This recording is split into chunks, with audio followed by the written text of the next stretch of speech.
Okay. Goosies. I don't have hair. Oof. You got Marco. That's not. Wait. Yeah. That's true. You do got me. Get over here, Marcus. Let me look at you. They don't want it. Talking to Leroy. Wow. That was a decoy, but that about me, boy. Okay, Leroy ain't told me.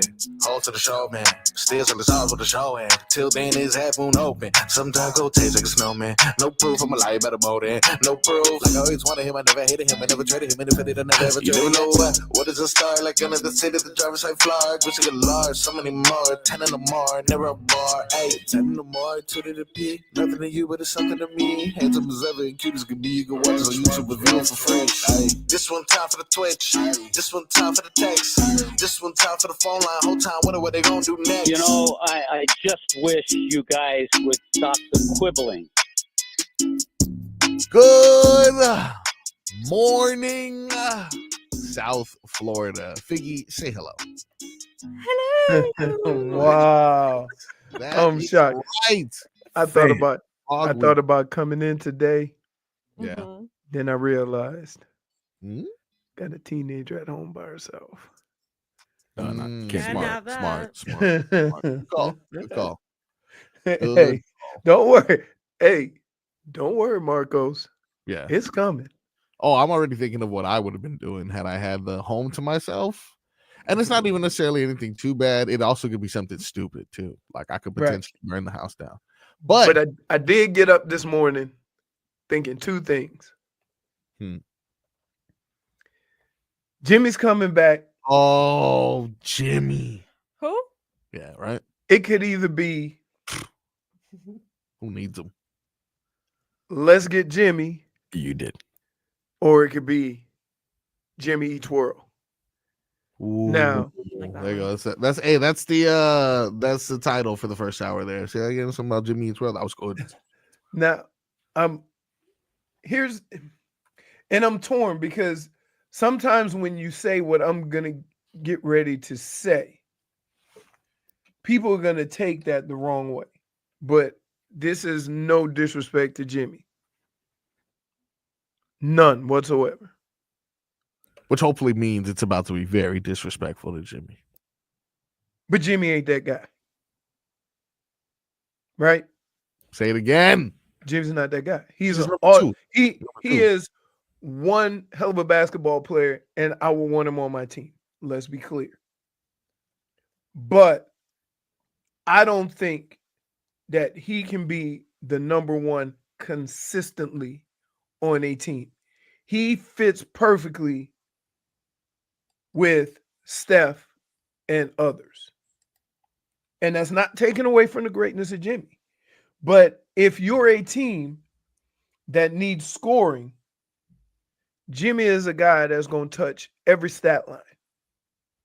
Periodically, he's going to get you a 40 piece, right? But more along the lines of right around 15, 20. He's going to get you 8 to 10 rebounds, 5 assists, 3 steals, and what have you. And that works great when you have a guy that could go for 50 and other guys that can shoot the ball like Golden State does. But here, when you have Bam plays very similar in that Bam's contributions aren't all scoring. But that's because the Heat have been losing. We only look at the scoring. But it seems to me that when Wiggins is playing, he knows exactly what he needs to do, score the damn ball. He may not always do it, but that's his role. Leroy, in level of extra oomph, little bit of chip on their shoulder, I want you to rank these 4 people who will be competing tonight. Who will be playing with the most extra oomph? You don't need to name none of them. I already know. Jimmy. You think Jimmy's going to be number 1? Yeah. Okay. Absolutely. Now, which is understandable because he is probably the pettiest, and he's going to come in here saying, "You guys thought I wasn't that guy. You didn't think I was worth the money. Take some of this. Okay. Which sounds about right. I can understand that. I believe, okay, there comes a point in time, just ask Crowder, when you think you can do things that you can't. Jeez. Right? Oh man, that's petty. It's one thing to say, pay me like I'm the guy. It's another thing to consistently be that guy. The whole problem with the Heat and Jimmy was Jimmy wasn't that guy enough, and this team needed him to be Jimmy more. And that's where it all started. It all started last summer, last offseason, what Pat Riley said. We're actually going to hear from Jimmy Butler in the next segment, and he'll tell you exactly where it started, which goes even deeper than what we had anticipated. But it's deeper than rap? It's deeper than hip-hop. I got a question, though, Leroy. Of the three Heat players, you got Tyler Hero, who earlier on in the season was quoted as 1A, 1B with Jimmy Butler. You got Bam Adebayo, the new face of the franchise, the new captain, the new man in charge. And then you got Andrew Wiggins, the guy who the Warriors supposedly were so sad to see go, but very quickly forgot about whatever contributions he made. Of those three, put those three in order in regards to who is going to be playing with that extra juice. I say Wiggins, Hero, Adebayo. I see that could be correct. Because if you're gonna do the same thing with Jimmy coming back to play the Heat and trying to make a point, Wiggins was damn near the MVP of the finals. Yeah, you know what though? It wasn't of a finals that they would not have won without Andrew Wiggins. So if there was a guy to have a chip on their shoulder, it would be, it might be, y'all wanted, y'all, what did he say? What did Jimmy say when he was in, when he came from Philly? Tobias Harris over me? Right. Then Wiggins might have the attitude. Jimmy Butler over me? Okay, but all right, I see that as a possibility. I see Tyler saying, look, I'm that scorer guy. I see Andrew saying you can't win it without me. But I think in order for the Heat to be successful, Bam has to be that guy that says, you know what? I'm putting up 40. But that's not what he is, though. If you're gonna get 40 here, you don't want somebody out there with an agenda. Yeah. You don't want somebody playing the sport on a team in a team sport with an agenda. I want Bam, though. I feel like he makes good decisions. Like Bam will never go Kobe on him, but Bam will show that he's aggressive. And I need Bam to go aggressive. I need Bam to say, all right, old man, you couldn't have led us far anyway. This is the future of the franchise, which is not in his personality to do. But wouldn't it be dope if you saw him get 40, 15, 10? So here, let's put it this way. I'm going to ask you a question. I want you to give me the best odds. All right? I got a chili pepper. One chili pepper I can put on one of these players. Who is most likely to get a 40 piece? Jimmy, Wiggins, Tyler, or Bam? I think it's pretty obvious it'd be Jimmy Butler. Really? Especially with Steph Curry out. Really? Yeah, and they they definitely want him to go off on his former team. Like Draymond's in his ear right now saying, go in. Then I would like to do a little lunch chili pepper with both of y'all. Let's do it. Okay. Yeah. Because Jimmy may want to score 40, but I don't think he will. Ooh. Now, I would say as far as players that seem to easily do it, when Jimmy does it, he working his ass off, right? Like he's going at it pretty hard. Except for when he's on Tobias Harris. Right. I'm gonna need but the reason why I go with Wiggins or Tyler is because those two could go 7 for 10 from 3. Yeah, Tyler hasn't gone 7 for 10 in a long time. He hasn't. But that's part of his game. Even though he may not have been as good at it lately. You can also get 40 by going to the free throw line 12, 13 times. That's true. That's true. Jimmy does. Nah, he doesn't. Okay. Boy, he's old. He's lost. Okay. When's the last time we did anything? I'm just saying, I would feel that it would be easier. So you're eliminating Tyler, so that means that I'm going with Wiggins. All right. So you think even though he just had probably one of the better performances of his career days ago against the Hornets, you think that he's gonna be able to replicate this? No, I mean, that was 42 points, bro. The question was, who is most likely? Yeah. I didn't say that Wiggins gonna go 40-40. Yeah. I'm just saying based on their games. Look, it is an action-packed night indeed. If you are in South Florida and for some reason have an opportunity to go tonight, I want to hear from you today. I need Chance. I have any. Hey, here's one more. What? You ready? Yeah. You think old Show Pony prolonged vacation so he could go be boots on the ground? Oh, he's definitely boots on the ground. They all packed and in the car. No. Mrs. You must be back so I can be boots on the ground. So you think they went to early vacation, came back for today? You don't think they said we're not leaving until tomorrow? Yeah. So he did dirty boxing Saturday. Dirty boxing. So you're saying that Sunday, Monday was the vacation? Well, he was doing his YouTube, and it seemed like he was back in the, He had a fancy shirt on. But the offices, the surrounding looked like it was the same. It was the Tobin Studios. Yeah. So I think they'll leave. They must leave tomorrow. Yeah. There's no way he's not going to be boots on the ground. There is no way that Brendan Tobin is going to be in a car listening to Heat Warriors on the radio with a family. Wouldn't that be right up his alley, though? Wouldn't that be right up his alley to? No, because he can't go at it like he want to. He's just gonna. It's just imagine him to be the guy who is the reason Jimmy Butler is no longer part of the Miami Heat. Yeah, so you think he'd actually show his face, and then not even show up in the end and be like, oh, okay, oh, I didn't even realize. Was that today's game? I didn't even realize. No. Y'all know, Toby, that dude is pettier than all of us put together.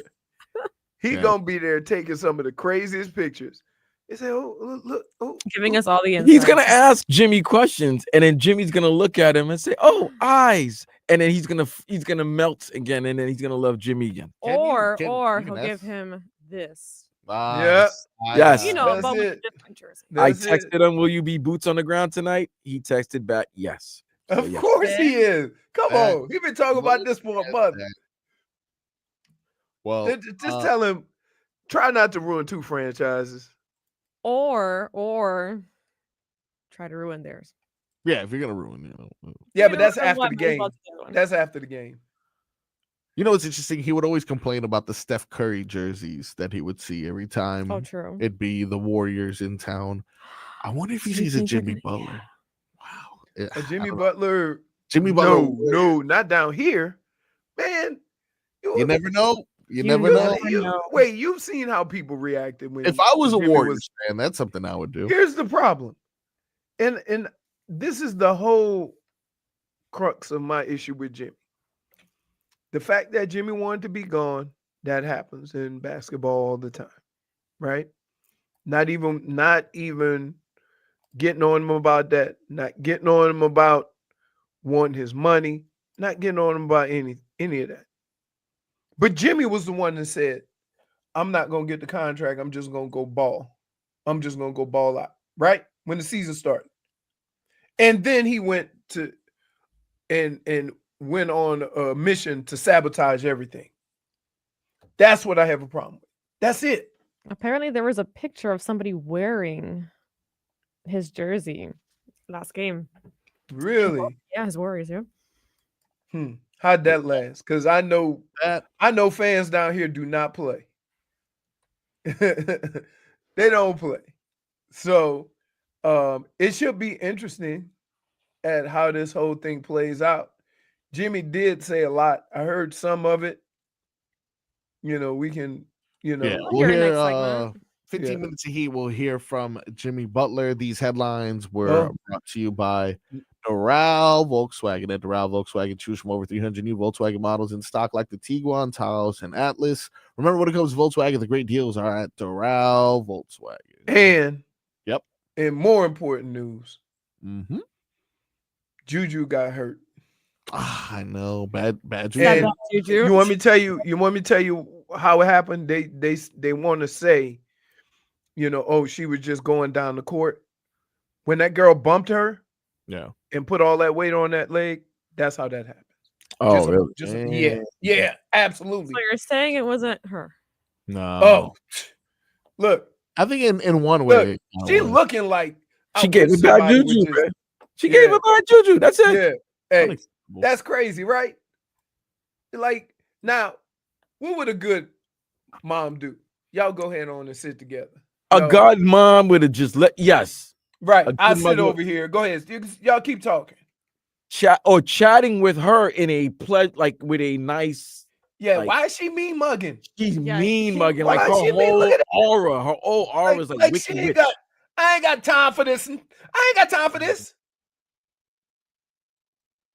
So, and look at Jayden. Yes, mom. That's Jayden's mom? Is he from California or where he's from? I don't know. I don't know if they came down because a lot of people went to they were playing at USC.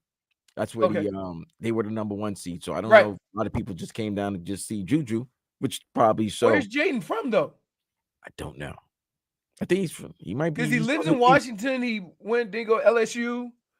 So that's a long way, unless he must be from out there. Arizona State before. But they JuJu's, she's superstar. She's a superstar in the college game. So they probably came down to see her. Oh, yeah, he was born in California. Yeah, so he was in California. Okay. Yeah, with high school, California, all that. Yeah. So because that would be, then we would have a couple of more questions about what's going on there, player. But mom wasn't looking like she was really too enthusiastic about watching basketball. Just don't understand though. Like it's not like it's just a random floozy. This is one of the best basketball players in the country. Seems like she has a good head on her shoulders. Why are you so upset for her, Mama? We want we want this. Yeah, we want this union. This is good. This is good for everybody. This is good for everyone. Literally everyone watching. Like even as a fan of everyone and the future sports. She just looking just rough. Look, they happy. Look, all I can see is teeth, and then all the teeth go away when she sit down. Excuse me. No teeth. Excuse me. Even the people around not showing teeth. They go, "Oh my goodness, look what she done did." Look, everybody frowned. The baby done went to sleep. The little spider baby behind. The guy in the white looks like the guy in the white is not interested. Go back to the picture when everybody's smiling. Go back to the picture. Everybody's smiling. Look, who's happy? Look how happy everybody is. You want to know who's you want to know who was happy when Mama came? Mississippi State. Because look at the score when they were together. It was 21-14, right? Yeah. Then it's 30-19 when Mom came. Yeah, Mississippi State's the only one that's happy. Maybe Mom had a chili pepper. I don't know. What's up? We're assuming a lot here. Why? I mean, wow, she just killed the JuJu on it, didn't she? She killed the mojo of the situation, right? If we was at a club and you had a dude do that, another friend to come over and say, "Hey, man, what you doing?" No. No. Come over here. We fighting. All right, it is Frog Week here on Tobin and Leroy. Boy. Which means we got silly sauce galore, but we also maybe we could draft her instead of keeping Liam Eichenberg. I'd take her. What? You don't want this guy right here? Jesus. That ain't blocking. Hey, look, is he playing guard or goalie? Because he looked like Sergey. Is that a Pilates? Is that a Pilates pose? It looks like a Pilates pose. Kick save and a beauty. He's floating. We got Alex Donno on the show next hour. Hey, no, he about to get one of his legs ripped off like a chicken wing. That's what it looked like. Needless to say, he probably gave him a sack that play. No, he seemed to be in front of the guy. So you're saying it's a good job by him? He stayed in front of him, even though he's falling down. All right, good block by Liam. Wishbone blocking. Wishbone, yeah. Hey, you think his body got the position? His groin and his hips say, "Hey, we about to snap." His groin was like, no. We going down. Hell no. Oh no. Hell no. His groin looked up and said, "What are we doing? You know we can't do the splits." Nope.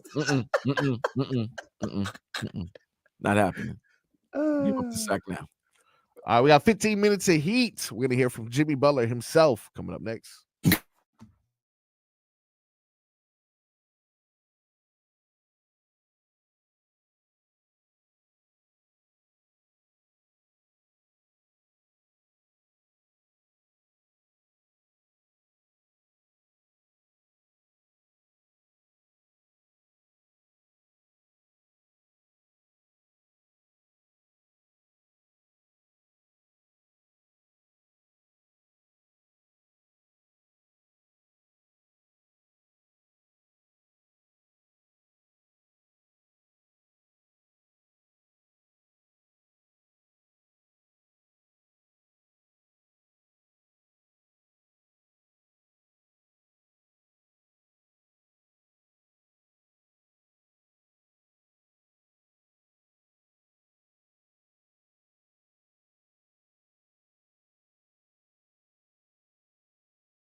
Welcome back to the Tobin and Leroy show. Tobin out.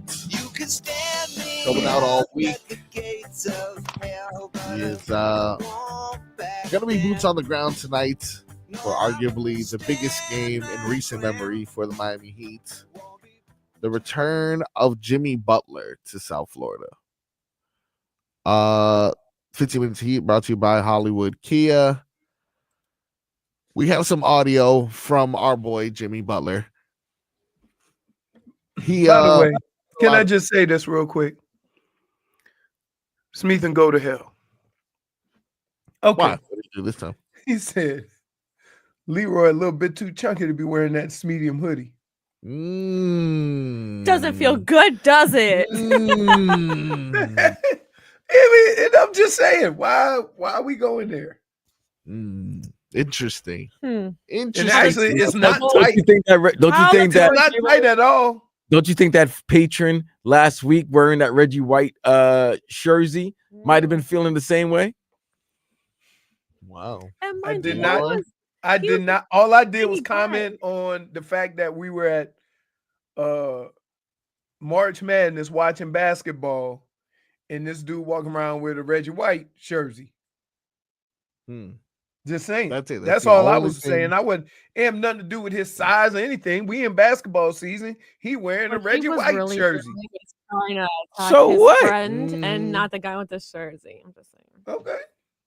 All right. Look, I'll tell you what. You've gotten way better at wiggling out of these things. That is really like, he's a running back. He knows how to wiggle. Handbook. Because you guys take everything I say Leroy, and go there with it. when There's a lot of things I say, I have no intention on fat shaming anybody. I'm just stating, certain things. I was just talking about the Reggie White jersey, and then you go, oh, why? Because he's big? No. Because it's basketball season, and we looking at a Reggie White jersey. In facts, you still got to use the words FAT. Right. That's deep. Anyway, Jimmy Butler returns to Kaseya Center tonight. He's been saying a lot of things recently that have been no selling this entire saga. And there's been a little bit of no selling back and forth, I must admit.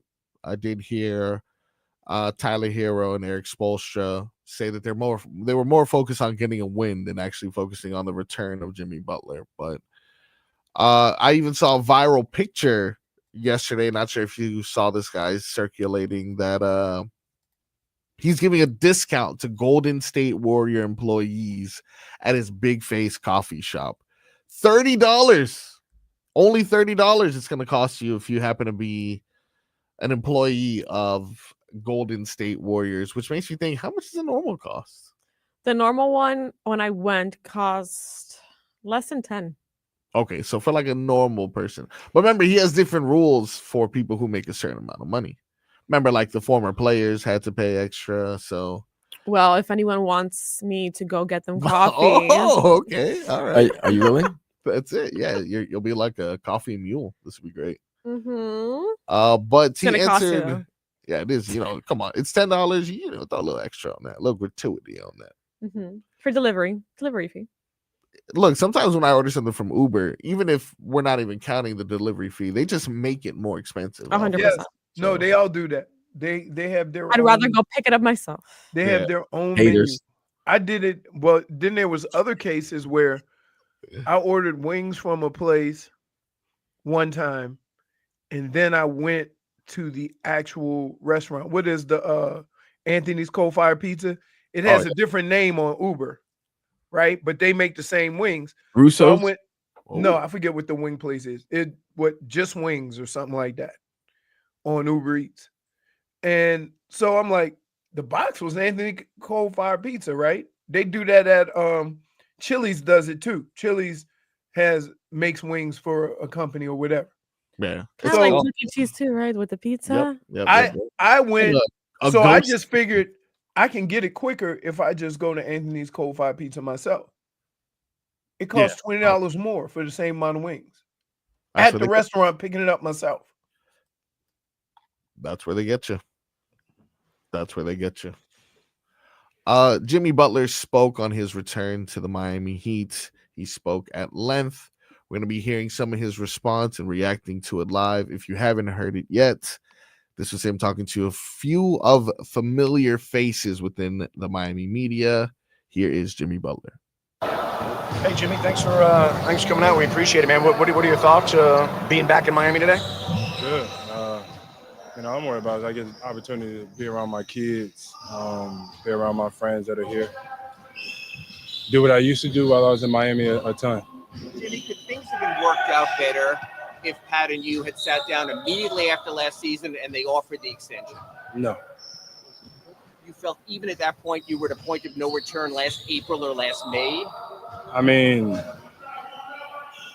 pretty much, yeah. I think I knew in what direction I was going. Nobody ever asked me, though, so y'all just all got to jump to assumptions and conclusions. And for a team that Stop it real quick. Stop it real quick, please. Hold on. First of all, I'm not one to call anyone a liar. It seems like you're about to. It seems like you're about to. But damn, we all know it was about the money. That's all Joe been talked about all summer. If you don't give Jimmy his money, it's gonna be a problem. What would be his reasoning before then? To want to leave. Before the conversation even starts, don't we have to be honest about certain aspects of it? It sounds bad if he would have said yes. So he said no. But the whole time this was going on, there was only one thing we were talking about. They wouldn't give Jimmy his money. Now all of a sudden it wasn't a big deal. Yeah, and if you quote any disrespect, it's funny. He only went to a team that gave him his money, though. Yeah. So, like, what are we doing? Like, okay, Jimmy, whatever reasons you had, I'm good with. Right? It happens. But don't after the fact come back and say that wasn't the issue. We all know the money was the issue. See, that's when you know what? Here, this is from being older. There's a couple of things I picked up on in life. When we talk about the issues all the way up until departure, and then everybody breaks up or what have you, and then you come back and talk about said breakup, whatever it is, you want to make yourself look good. You don't want to look like the person that left. You don't want to look like the one-legged three person. You want to put it on anything else other than the reality of what we were talking about while this whole situation was going on. Did anybody, please tell me, did anybody in South Florida in the country suggest that this was anything other than Jimmy getting an extension? Did anybody think it was anything else? Everybody knew the man wanted his money. Maybe a little bit of disrespect from Pat Riley, but it was mainly the money. And the fact of the matter is, we knew Roz wasn't going to give him the money for something that he wants 2 years in the future. So basically, both parties knew what was going on, Leroy. So both parties stuck to their ways. One guy as a player, you're going to have to act up in order to get what you want. And he did. But then that's fine. That's fine. Didn't say it wasn't about the money. Don't, after you get your money from somewhere else, say it wasn't about the money. Because guess what? Jimmy wasn't going nowhere to any team that wasn't going to give him an extension. Is that accurate? Yeah, right. So that's okay. Don't sit here and say it wasn't about the money. Like, at least man up about it. He said, you know what? You could have came to me and said this. Look, we can't have this job forever. And part of while we're playing this game, especially at a high level, you want to get compensated as much as possible. So yeah, there was something. Part of it was the money, but there was other things too. If he would have said that, I would have been cool. I still might have clowned you on. No, it was about 90% about the money. Because if they would have gave you the money, all that Pat stuff would have went out the door. Okay, and shoot him a little bit. it may be 95% about the money, but 5% could have been something else, like some of the things he might have wanted. I'm cool with that though. So then, I'm cool with that. But don't come here after all this stuff and then say, if they would have gave you your money, would you still felt the same way? Because that's not true. That's not true. And the leader of that get Jimmy his money right now should be mad as hell, and that's Tobin. Because you know that's Tobin. All he told, I give him his money, make him happy. I give him his money, make him happy. Now he finding out that after he done got his money, that, oh, the money wouldn't have made him happy? Come on. Come on. It's okay, Jimmy. It's your profession. Get as much money as you can. Don't sit here and lie it wasn't about the money. Let's play a little bit more before we go to break. I knew in what direction I was going. Nobody ever asked me though, so y'all just all got to jump to assumptions and conclusions. And for a team that you took to 3 Eastern Conference Finals, 2 NBA Finals, to suspend you 3 times, even now I heard there have been some bills forwarded your way also. Are you sort of surprised that it went from the best of the best to something so different? Nah, not necessarily. I mean, you can talk about it whenever we talk about it later on, but I think the suspensions are more because they just didn't want me to be around the team. It wasn't anything that I actually did, because I didn't do nothing too drastic to deserve X amount of games being suspended. But it is what it is. Yeah, I got some bills, and so what? It's all taken care of. What are your thoughts when you see Pat Riley tomorrow? I don't got no thoughts. Like I said, man, I don't got nothing to say to nobody. I don't have no hard feelings. I'm in a better place now for me, and continued success to those guys over there. Jimmy, what's better about it? Better about what? What's better about being in California as opposed to here? I don't know. I guess I live in California. We've been winning a couple games as of late. All right. Hey, so no.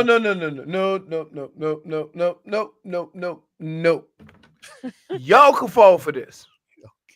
Okay. Y'all could fall for this. Oh, y'all look like the jilted girlfriend or boyfriend. Hey, y'all sound like listen, scarred. Who, me? I'm not scarred at all. No, I'm trying like the fans. I'm not scarred at all. I am. I get it. But Scroll up from the Instagram. But here's the deal. Jimmy, what situation were you in? That ain't the same situation that we was following. I mean, well, we talking about the same Heat versus Jimmy Butler situation with the suspensions and the Jimmy shooting one-legged threes and hanging out in the corner? This is the same guy that said the truth will come out soon. I'm waiting because, brother, you've been telling whoppers. He tells more lies as more time goes by. He just makes it worse. How's he making it worse? It can't get it. Listen, no. I'm trying to see how's he making it worse for who's he making it worse for? Nobody. Fans. Oh. I just think the way he made it sound like he said they were just suspending me because they didn't want me around. Nobody wanted that stink ass attitude around. And you know what? That's pretty honest of him, and I appreciate. No, that but like really, damn, I didn't want you around. Man, come on, like who would want look, that I get it. around? Why can't we look? We got what we wanted. Jimmy got what he wanted. It was about the money, right? Because keep in mind, he was a guy that said these things. I'm a ball out. Lies, right? He said, remember the thing? Anywhere but here. Lies, right? He said, the only team I'll go to, the only team I'll go to is Phoenix because they give me my money. Okay. And Golden State decided, we'll give you the money. We'll give you the money. Lies. Listen, when you're the winner, you can lie. If he would have just said, look, I had to get out of here. I'm trying to maximize what I make or whatever. I can respect that. When you're the winner in the breakup, your lies are facts.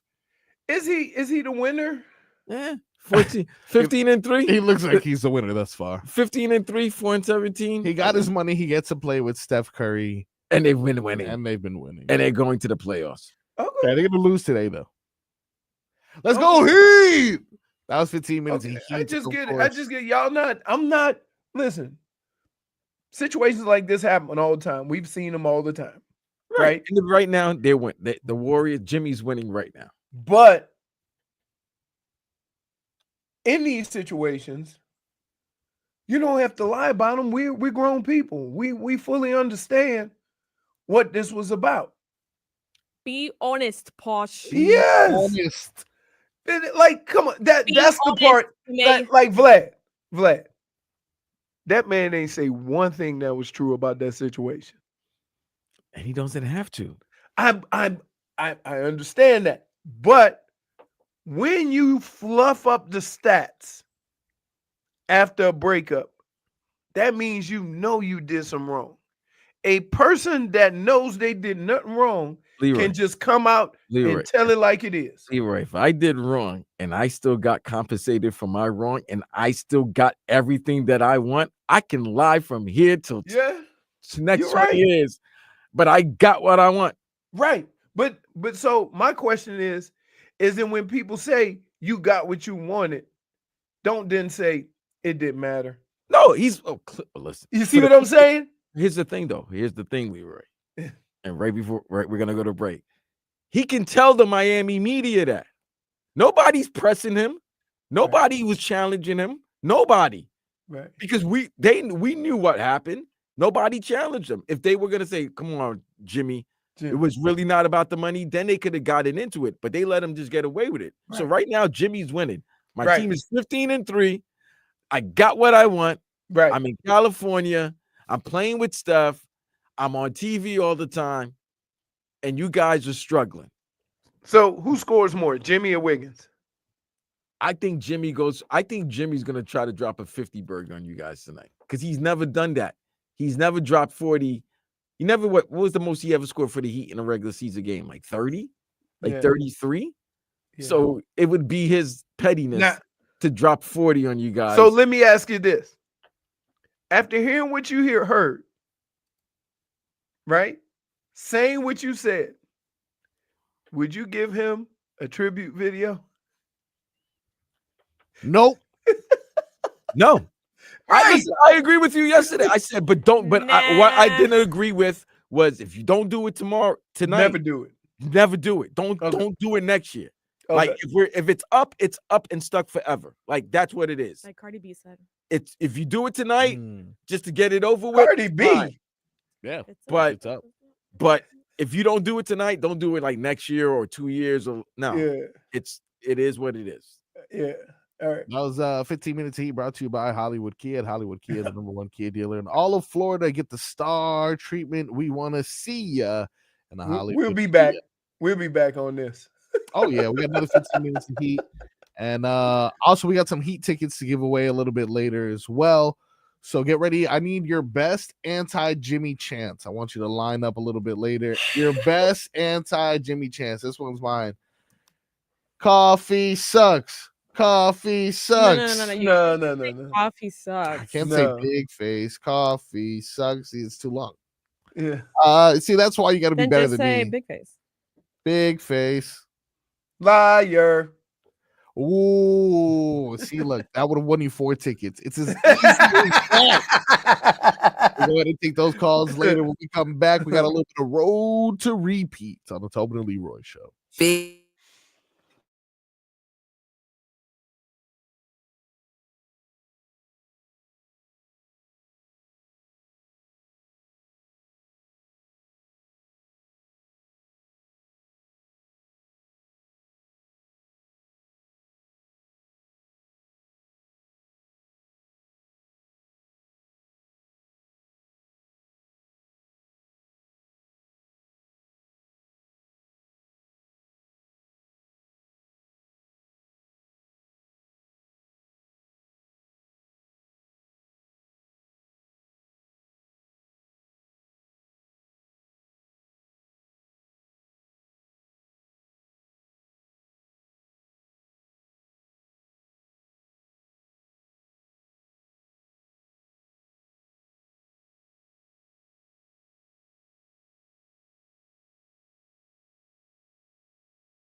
Welcome back to the Tobin and Leroy show. Gotta go restock. Gotta restock because it is time now for Road to Repeat. Road to Repeat is brought to you by our friends over at Celsius. Ready? That was a good one. That was good. Are you drinking it cold? Nope. I got this from the closet room temperature. Hockey fans will sit this one out when it's game time. Make Celsius part of your play. Get that energy up. Game day is fueled by Celsius, the official energy drink of your Florida Panthers. Defending Stanley Cup champion. Woo! Yes, sir. Panthers. Florida Panthers getting some rest. Won't be in action until Friday after a back-to-back. Got a couple back-to-backs coming up as well. But that won't stop Bleacher Report from stealing my takes and saying that potentially Brad Marchand is a snake in the grass. This is an article they released 5 early offseason landing spots for Panthers winger Brad Marchand. Damn, already? Hasn't played. He hasn't played a game. Played a second. Not even practice with the team. And I'm telling you, they see what I see. When you're good, these things just come naturally. They have at number 5 the Ottawa Senators, which Why are you sipping your Celsius? Really? I know nothing about them. Huh. You know Brady, don't you? Mm-hmm. No, he's going to be a Panther next year. So maybe that's the trade. Oh, maybe that's a trade. If that's a trade, then that's a good move. That's pretty good. The New Jersey Devils. Nah, you don't want to go there. Number 3, they have the Carolina Hurricanes. No, that's the ops. You can't go to the ops. I mean, he went. Well, he is an op. He can go to the little ops. snake in the grass. Yeah. Number 2, Detroit Red Wings. I get it. Hockey town. Okay. And then number 1 on the list of potential landing spots. What, returns back to Boston? Returns back to Boston. Apparently, his departure from the Bruins was done respectfully. According to reports, general manager Don Sweeney left the door open for former captains to return to Boston. So this is just a loaner? Well, it's a playoff rental, baby. No. If he returns back to Boston, that second round pick returns right back to us then. That's how it got to be. So it's a playoff rental then. We got to, I'll take that. So basically Marchand's on layaway? I don't know, because basically we traded, was it a second round pick? That could become a first round pick. Yep. If he plays 50% of the playoff games. So that's got to come back. Yeah. Because we're not keeping him. We have $19 million in projected cap space next season, and most of it's going to go towards Sam Bennett, Aaron Ekblad, and Mackie. I don't know about Aaron Ekblad anymore. Ekblad! That's why right. you say that? I mean, he's missing 25 games. Dude. He's juicing. And we're not talking about, Celsius. We're not talking. Celsius is a juice, but tastes like juice. This is Galaxy vibes. Ah. Strawberry watermelon. Hey. Malone? I like that cherry cola though. Stop it, okay? I like that That cherry term cola. doesn't allow you to change words. And by the way, it's not me. Yeah. This is neither here and there, but somebody I know personally put a little rum in the playa vibe. Playa vibe? I know it was used to tell us how it was. Yeah, I wasn't. He was off. He was done. Woo! He was done so. I like that too because I can get a little drinky poos and then not go to sleep immediately. Drinky poos. It's a chair. It's a chair. It's a chair. When we come back in the next hour 2, we have our boy Alex Donno, who we stopping by to tell us all things Cam Ward in regards to his amazing pro day yesterday. We got a lot of Dolphins stuff on the other side. It's the Tobin and Leroy Show. Frog Week on the Tobin and Leroy Show.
program, ladies and gents. Yo, take those glasses off, man. Now, Hey, You look like a homeless artist. Frog Boy got some pipes.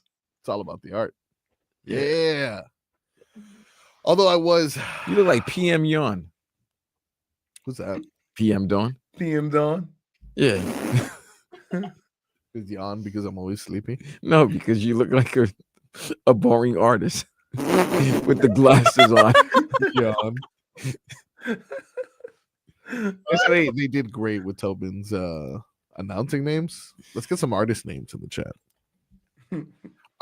And let's also get you some headlines. These headlines are brought to you by Doral Volkswagen. And Doral Volkswagen choose from over 300 new Volkswagen models in stock, like the Tiguan, Taos, and Atlas.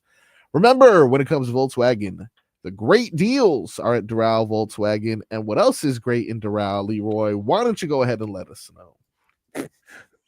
Okay, Stevie Wonder Bread. Oh, that's good. Hey guys, we got big events down here, and we love our parties and we love our golf. The next Live Golf event isn't just big, it's a monster. Live Golf returns to Trump National Doral April 4th through 6th, and because it's at the Blue Monster, they're going big. Join giants of the game like John Rahm, Bryson DeChambeau, Brooks Koepka, and more. They have huge DJ sets, epic street food, and Scott Punk legend Sublime headlining on Saturday. Grab your tickets now at livegolf.com. That's livegolf.com. Heat Cult says, no, sorry, this is Jukebox. Says Marco's out here looking like bleached Rick Ross. Oh, man. That's wild. Point for another one. That is messed up. Snoop Frog is good. How do you say that in Spanish? Another one. Otro más. Otro más. That's how you should sign off right now. All week. Otro más. I'm gonna add it to my repertoire. You have said that too. It's the chair. It's the I chair. promise. It's not me. We have DJ Salad. pretty good. So far, though, my favorite is still Stevie Wonder Bread. I think it's because of the glass. Jay Coleslaw, that's pretty good. Art Frog Savi is good, man. Cold Slaw. Oh, I see. I like Art Frog Savi. Jay Coleslaw. We have Cam Ward Pro Day action to discuss with the number one man in Canes reporting, Alex Donno. He's going to join us. We're going to talk all things Canes Pro Day. No quarterback. Has any Miami quarterback gone number one? You forget Vinny Testaverde? Vinny. He went number one Vinny too. I thought that's the name that came to mind. Oof. Big drop off because, Cam Ward. No disrespect to Vinny, though, but he was. Yeah, wait. Vinny still can throw that ball right now. He might be 70. Y'all don't. Hey, y'all slipping. He's a jack. Vinny played like 20 years and had a cannon all 20 years. Vinny's got a cannon. Still got a cannon. But he's a jet. So he wasn't. He was many things. He was a Brown as well. I know him as a jet. He's one of those people that got drafted to a really bad team. The Browns. No, he got drafted by Tampa. No, Buccaneers. He got drafted by a really bad team, a team that was struggling, and they put all of it on him. Sweet baby Ray Charles. Elton John. Does he have AI for these things? Point for who? Schmeathen? He looking like Schmeathen and Dave South. You're not gonna beat them.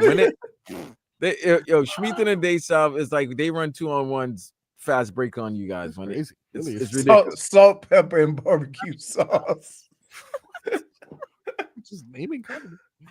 All right, we got Alex Donno. That was good. Point. That was good. Twitcher. Alex Donno when we come back.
analogy for I am. What we like to call on the show is business is a genius. And what we like to call this man in show business is a journalist. We're going to head out to talk to our boy, Alex Donno. Donno, I really appreciate you joining us, buddy. How are you? I'm doing well. I don't know if I'd refer to myself as a journalist or a genius, journalist, but I'm somewhere occupying this space. But Marcos, Leroy, Vlad, it's great to see you guys. And JFig, hello, JFig. Hi. She kind of took my spot there, so I know you can't see me on the screen. Okay, there you go. But Donno, I've been seeing a lot of this Cam Ward Pro Day, and I personally have been, Cam Ward fan since day one. When I saw him tell Shedeur Sanders that he was soft because he requested water at practice, I knew that I had everything I needed at quarterback, and he just solidified that game one against the Gators and had arguably the best season I've ever seen from a quarterback at the University of Miami. He continues to impress. Please tell me what the hell happened yesterday. Well, one of the things that I really like, and I know I'm not the first person to bring this up because he was interviewed. It was either NFL Network or ACC Network. I was somehow watching both of them at the same time yesterday, but he, after one of the dimes that he threw in the workouts, he ran by the Titans brass, and all 32 teams were represented at Miami Pro Day. Now, only one of those can draft Cam Ward. The Titans are the team with the number 1 overall pick. And as he ran by the Titans brass, he said, "I'm solidifying it today." He said, so he's got a little swag to go along with that. I think one of the things that, I would say Cam has an advantage over Shedeur with is he can play multiple ways, right? And it's hard to tell whether Shedeur can do that when he was throwing Travis Hunter. You see, and it's not saying that he can't, but just seeing, the way Cam played, he extended plays. He had some timely throws. He threw the ball on time at points of the year. My only question is, some of the things that he does, he's not going to be able to get away with. That lazy stroll outside the pocket, taking his time, almost going to a walk, he gonna get killed. Who, Cam? Yeah. And so from that standpoint, I'm curious to see, is he playing the style of football that he can, or can he play the style of football that needs to be played? That's hard to tell when you take that next step. What are you hearing, or how's everybody talking about those things? Yeah, a couple things on that. And again, I'm not saying you can simulate any of that in Pro Day. That's not what I'm saying here. But I know that the reps that Ward went through, a lot of the stuff was specifically what the Tennessee Titans wanted to see, like certain rollout situations, certain throws. So he did tailor his workout to what the NFL teams, especially the one that's probably going to draft a number 1 overall. But of course, to what Leroy's saying, that's all happening without, a pass rush, and it's happening without 11 on 11 happening on the field. To me, and there's so much to love about Cam Ward. I mean, you can see the arm talent, the football IQ, the off the field stuff. I mean, he has the type of personality and the type of leadership every NFL team would want in their locker room.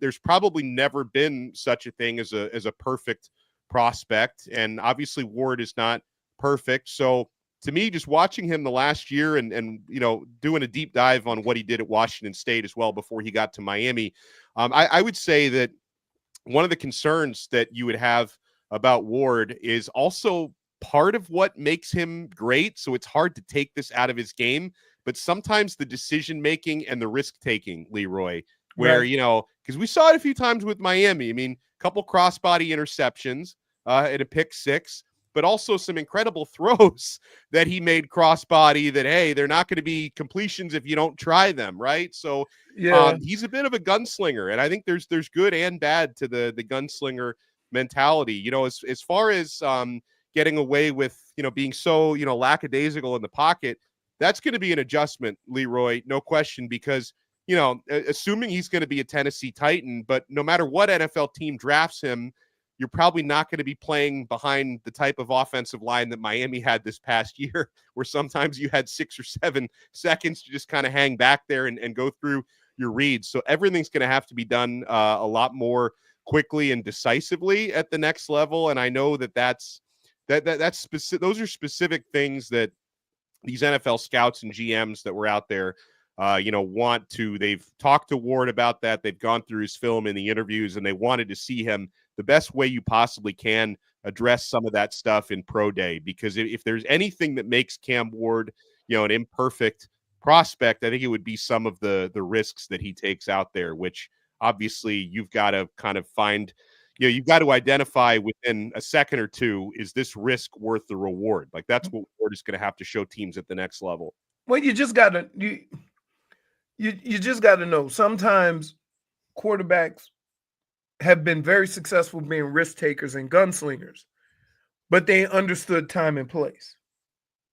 And I think that's the part of it that's hard to see or hard to determine when you have a guy that's coming into the league that played behind a better offensive line and had all day to throw the ball. Like, cut that time in half. How good is Cam?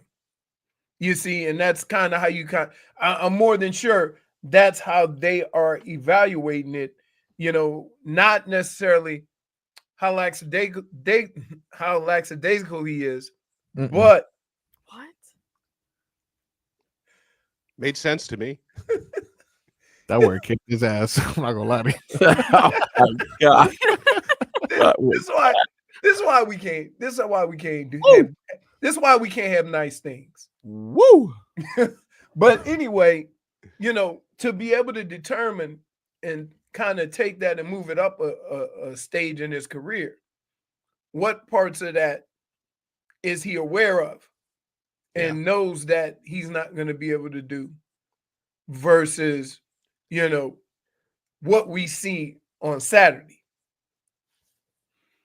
I think he's aware of all of it. I think he did certain things while playing at Miami that I'm sure he understands that you've got to adjust your game to the NFL. And and it's funny because the other part, that people would have been, not me and probably not any of us, but I don't know if there were still any questions about why he sat down for the second half of the Pop Tart Bowl, but that didn't seem to bother any of the 32 NFL teams that were out there scouting. Wasn't that a second half of the game? Let me ask you about that. That seems like that was a plan going into the game. Yeah, it was. It didn't sound like they made it sound like it was a Tyreek situation where he came in at halftime and said, "I'm not going back out." It seemed and just the way people reacted on the sidelines, it almost seemed like they were very aware of the plan going into it, but the coach didn't do him no favors when he was explaining it.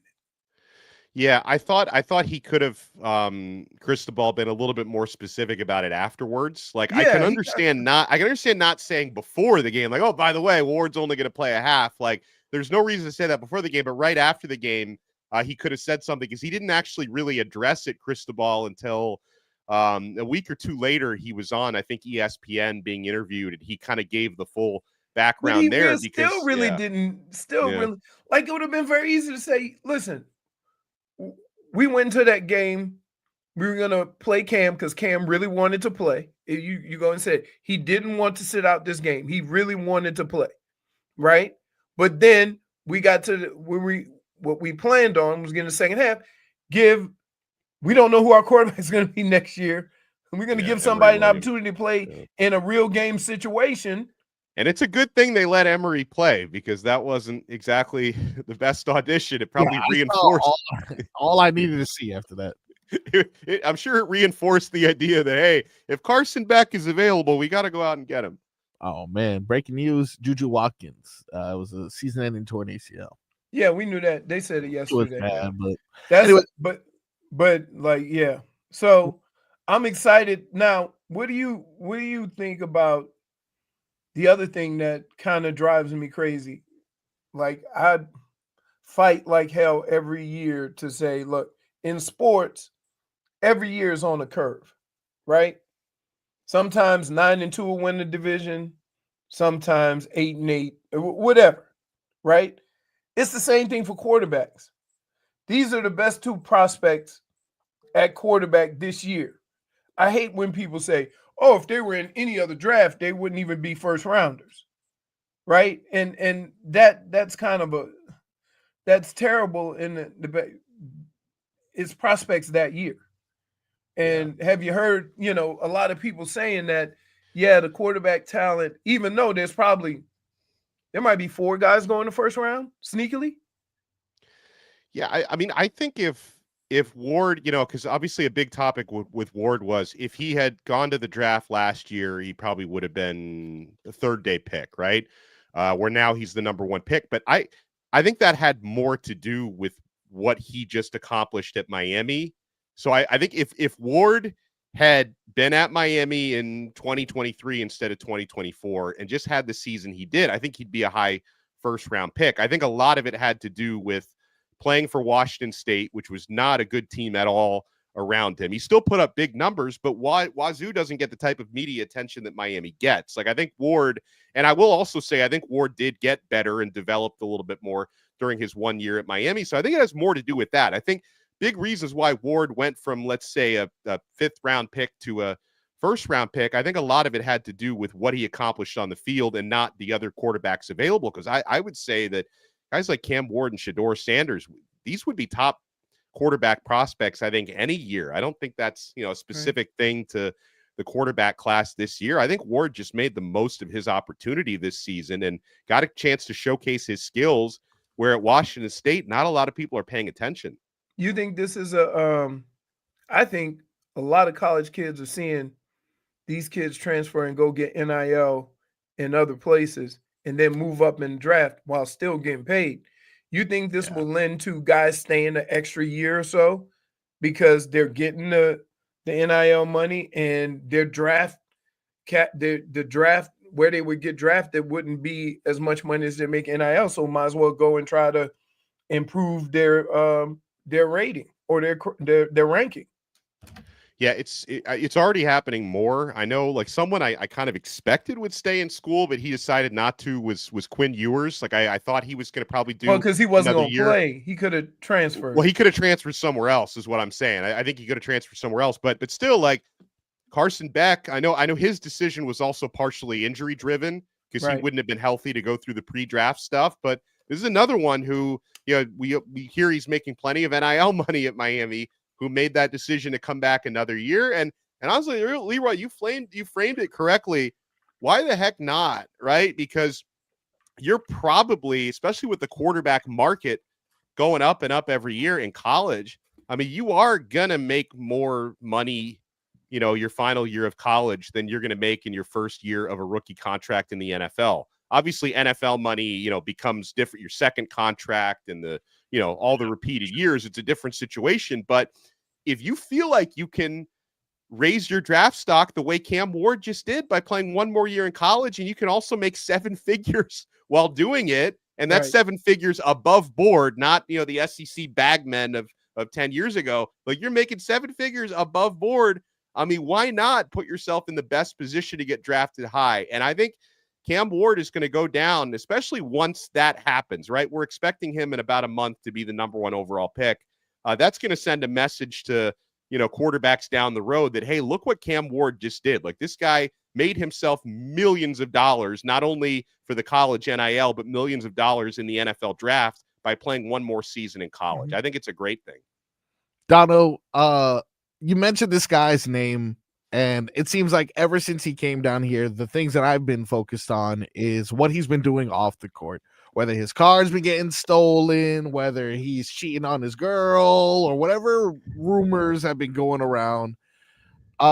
Please make me feel better about Carson Beck. Is this guy, I know he won't be Cam Ward necessarily, but how big of a drop-off is he, and are the Canes still poised to do anything with this man running the show? Well, okay, he's one of the most experienced quarterbacks in the country, and he has 2 full plus seasons of starting experience. in arguably the most prominent college football program in America, or top 3 or 4 right now at Georgia. Like, there is nothing Carson Beck has not seen before. The guy is a senior. He's got a 24-3 record as a starter. Now, I know wins and losses, that's not a strictly quarterback stat, right? So you have to hope at Miami, because even Cam Ward, he just had like the best individual quarterback season I've ever covered. Still didn't make the college football playoff. It wasn't his fault. That was the defense's fault. So, Miami is trying to fix the defense. They've added a ton of new players and a ton of new coaches on that side of the football. And, the players look good. We'll see what they do when the games actually count. But I think the defense looks better. The running game should be really good. The offensive line is going to be just as good, if not better, than the one that Cam Ward played behind last year.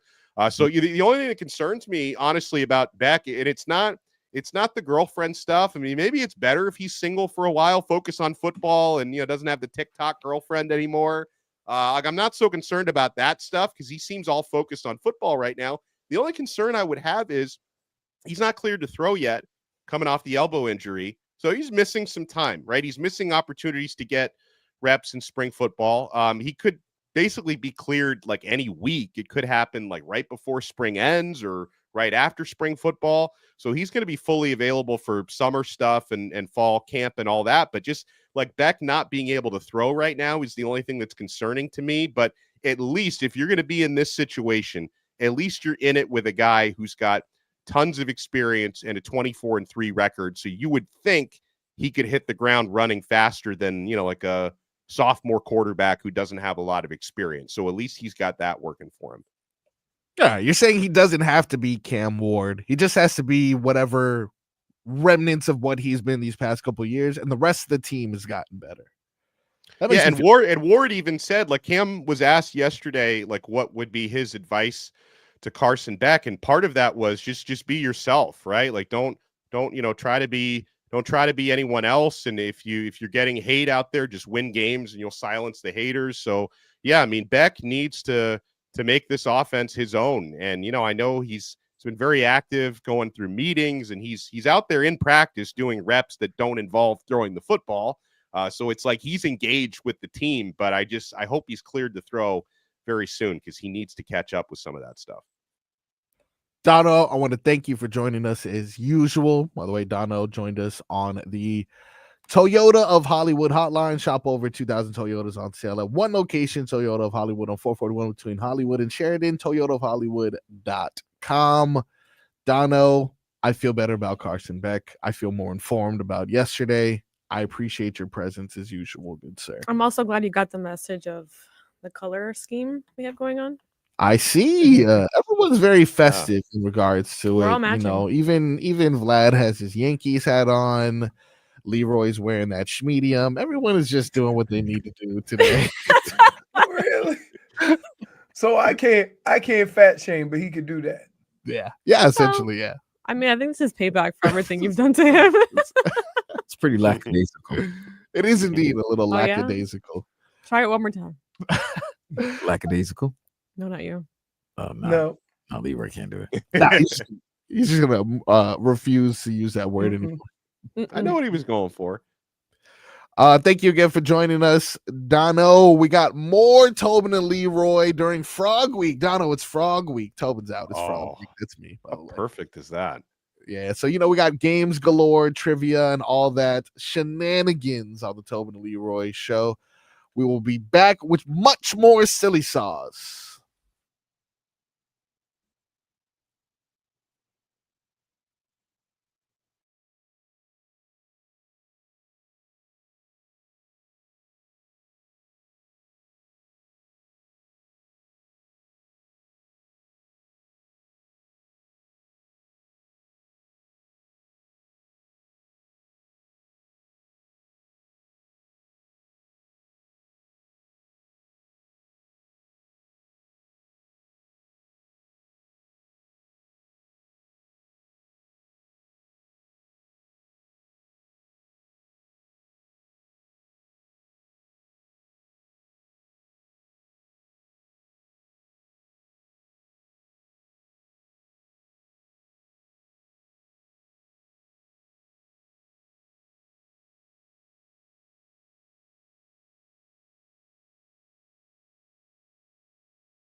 Stupid camera. Ugh. Welcome back to the Tobin and Leroy show. Frog Week here on the Tobin Leroy show, which means shenanigans and silly sauce coming up in the next couple segments. You know, it's Tuesday. We got to play our favorite game, Damage is Done. Did you see the video in Florida of the croc and alligator going at each other? They were fighting? Well, I mean, what was fighting? A crocodile and an alligator. All right, let's break this down. Look, this is important things that people need to talk about. That had to be down in the Keys somewhere, right where the brackish water is. Brackish. Where did this happen? Brackish, whitish. We don't discriminate. No, it got to be brackish water because one's fresh water and one's salt water. Okay, so you're telling me there was a crocodile and an alligator. They were going at it. And do you mean fighting? Because sometimes people say going at it. No, they weren't going at it like they were trying to get down. It was just like they were walking and they were just like, yo, get up, like what's up? they're here to see me. It was like, I run this. Yeah, it was pretty much when I'm gonna send JFig right now. Who would you take in that fight? Like without seeing the video, just initially, the crocodiles have the snout that's like a little bit skinnier, right? Alligators are cool, but I think they get tired pretty quickly. We were discussing How do recently. you know so much information? Remember we were discussing how we can run away from an alligator. Yeah, I remember this that. was the Everglades, Everglades National Park. Both. Everglades National Park. Yes. So they be chilling in those sections. Wow, I didn't even realize that was crocodile territory. Oh, I can't see. That is very scary to even think. First of all, what's going on here? Okay, the crocodile look like he can get off the ground a little bit more. Yeah, well, that's the one. Longer legs. Is that the crocodile? I can't tell. Yeah, I hate them both. Hate them both. I don't know, but yeah, that's look. That is one of the more frightening things to think about. Is that your people's feet? I mean, are you related to them somehow? It's like that'd be like an older cousin. Like a distant cousin for sure. More like an ancestor, I think. Yeah, like French and Haitian. Like that's like we're not related, but like somewhere along the line, I think. Is the croc your zesty cousin? Who's zestier between the two, the alligator or the croc? I think it's the croc. Why, the longer legs? Maybe. Yeah. That makes sense. Got a little bit of waddle, a little bit of shake with those fries. Wait, I didn't see any action in that video. Can I? Well, look, they were approaching each other's jugular, and they basically that's what they were doing. It was like every time one would make a move, the other one would just like headbutt him, or try to, not really headbutt, but like try to like. I feel like I was lied to. I thought Snap there was more them action. No, why you wanted an actual role? Well, of course, I she's wanted a bird. to see like She's a Jurassic bird killer. Park stuff going on. She's a bird killer. I blame this show. This show sometimes we do a little bit much in regards to showing violence. We show brawls. Are we the problem? I think we are the problem, if I'm not mistaken. I still understand why you have such a vendetta against alligators and you're like totally fine with sharks. I don't trust them. But you trust sharks is my thing. Look, I'd rather swim with a shark any day. Which is a problem. I think alligator? No. I mean, there's more people that play with alligators than play with sharks. They drown you first. What do you mean they drown? Okay, I feel that because okay. Yes, for sure. But like Leroy just said, you can go to Everglades National Park and you'll see someone, pet an alligator. Yeah, like I said, I don't trust them. Okay, but people don't do that with sharks. Not as much. Sharks though. I've petted a shark. I don't think petted is. How big was the shark? Much bigger than me. I'll tell you that. Wow. I mean, what's been scaring me, especially now that it's spring break? You'll see these videos that come out like on Only in Dade, where like someone will be watching from like the 17th floor of their hotel, and the shark. I've seen that. You'll see people swimming, and they'll see the shark like literally 10 feet away, which is. But scary. They're not doing anything. I know, they're just chilling. They're just going back and forth, and it's no problem. They're not necessarily attacking them, but that's still too scary. That's what happened till my black ass get in the water. Also, another reason why I don't like them is that here you can find them anywhere. Alligators? Yeah. You're talking about like in your toilet? Sometimes? Literally anywhere, okay? They pop up from nowhere, okay? Yeah. So I don't trust They don't pop either. up. At least in they the shark. Do, if you buy a body of water that you have a chance of seeing one. You know what? They pop into your house here, okay? No, they Some people do have to deal with that. But they live on the water. No one's ever been like, "There's a shark that appered in my pool." Exactly. See, that was like a childhood fear, and Yeah, but even more so, why sharks are more dangerous. The only interaction you can have with them is if you go to their house. So they're not used to humans, is what you're saying, right? So you're saying gators are? They're a little bit more. I'm saying that gators sometimes react like they outside of their element. My friend had a pet gator. Dude, it's been Gator Week all week, bro. Wait, there was a lady that recorded just a big fat gator, just like. Well, it's Frog Week. Let's start with that. Like, well, no, I don't know. I think it's Gator Week. I think your Lost Lawn Cousins is taking over. Don't worry. Turn on the news tonight. It's spring break. Turn on the news tonight. I was lucky. Some intangible gonna get bit by a shark. Oh yeah, that's common. I was at Hollywood Beach yesterday. I wonder which one's more common though. What? Like alligator attack or? I would say alligator attack because the intangibles also play with gators. How many alligator attacks? But I thought they were more domesticated. I thought they were more used to humans. They are. That's why they like people get bit by dogs. Huh. But guess what? Let's not bring dogs. The chances of me getting bit by a shark is 0. 400. The chances of me getting bit by a gator is 0.001%. I don't think so. Really? The math because guess what? Ain't no gator ever snuck up on me. I don't know what you talking same thing about a snake. I don't know. All right, look. I didn't say a snake. Snake is like you could catch me. I got the numbers here. And based off of the internet's been lying to me recently, so I can't necessarily trust it. A made up stat to most places. The alligators, right? Only the average alligator attack per year is currently at a number of 7. 7. Correct. Sounds kind of like a lie, but okay. That does sound in like Florida? a lie to me. I guess it's nationally, like not worldwide. I mean, gators are only down south. When the last time you saw a gator in New York? So there's that. I've never been to New David York. Lee. That'd be a good movie. David Lee. That's a point. Gators in New York. Imagine that. That'd be cool, huh? Coming out the subway. Wow. Oh no, they'll be fat with all the rats they'll be eating. Yeah. Oh my gators, god. Or no. Remember when Spider-Man had a doctor that turned into a gator? I can't remember his name, but promise. Okay, keep going with the stat. And then the shark Thing was attacks. Octopus. What are you talking? That was Dr. Ock. But then there was another. There was a lizard man. I promise there was a lizard man. Another relation to you? That's his long lost uncle. That's offensive. That's offensive, guys. Not all reptiles are the same. 69 attacks. Wait, what? Of what? Worldwide. Unprovoked shark attacks in 2023. 69? 2023. Yeah. I mean, that's the most data I can get. For the shark attack, or for the alligator attacks, this report is from 2021. So. Damn. Basically, I feel like I'm like Googling the right thing. That's fair. But in regards to fatal attacks, I would say more people hang out in the ocean than hang out in the Everglades. Also, if a shark gets you, I think you're done. I think you're actually done. Nah. I know a bunch of people gotten bit by sharks that survived. Yeah. That's strange. That you know a bunch of people that have been bit by sharks. No, How many? I've heard stories. No. What about the famous surfer that got her arm bit off by a shark? I've seen someone with their leg bit off by a shark. There's a Shark Week. I think you're wrong about this, Figgy. I think you think more people get bit by gators?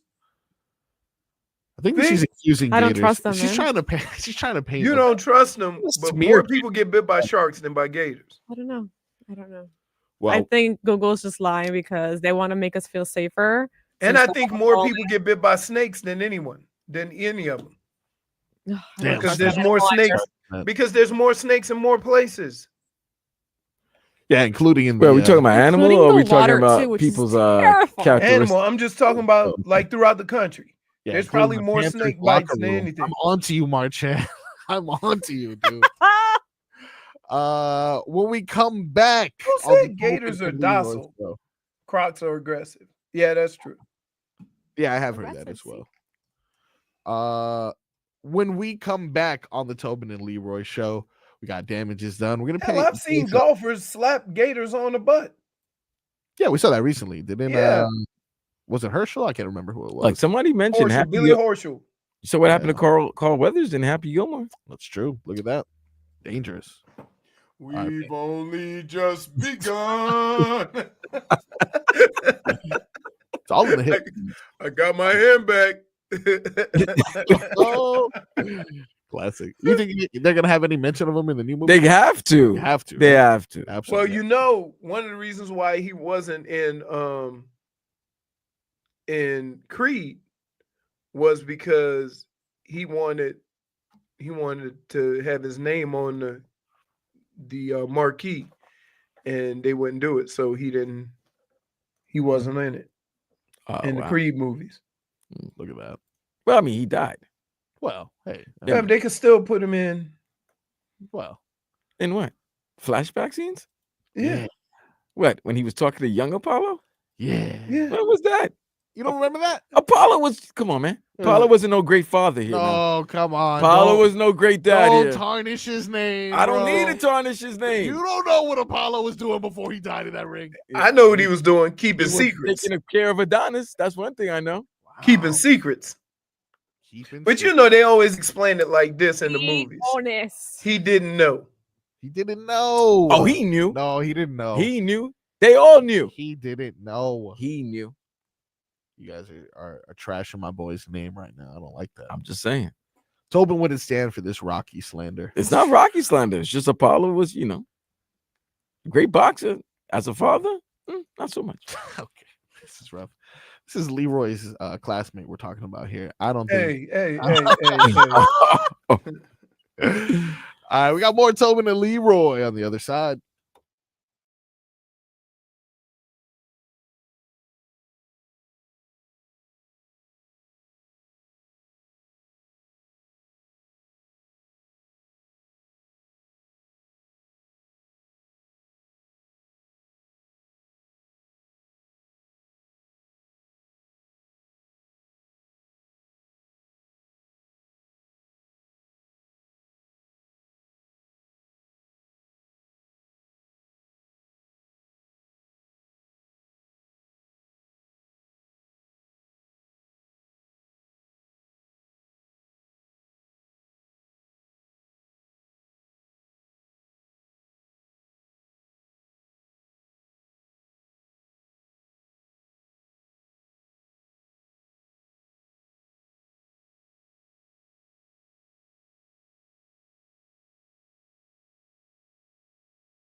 Welcome back to the Tobin and Leroy show.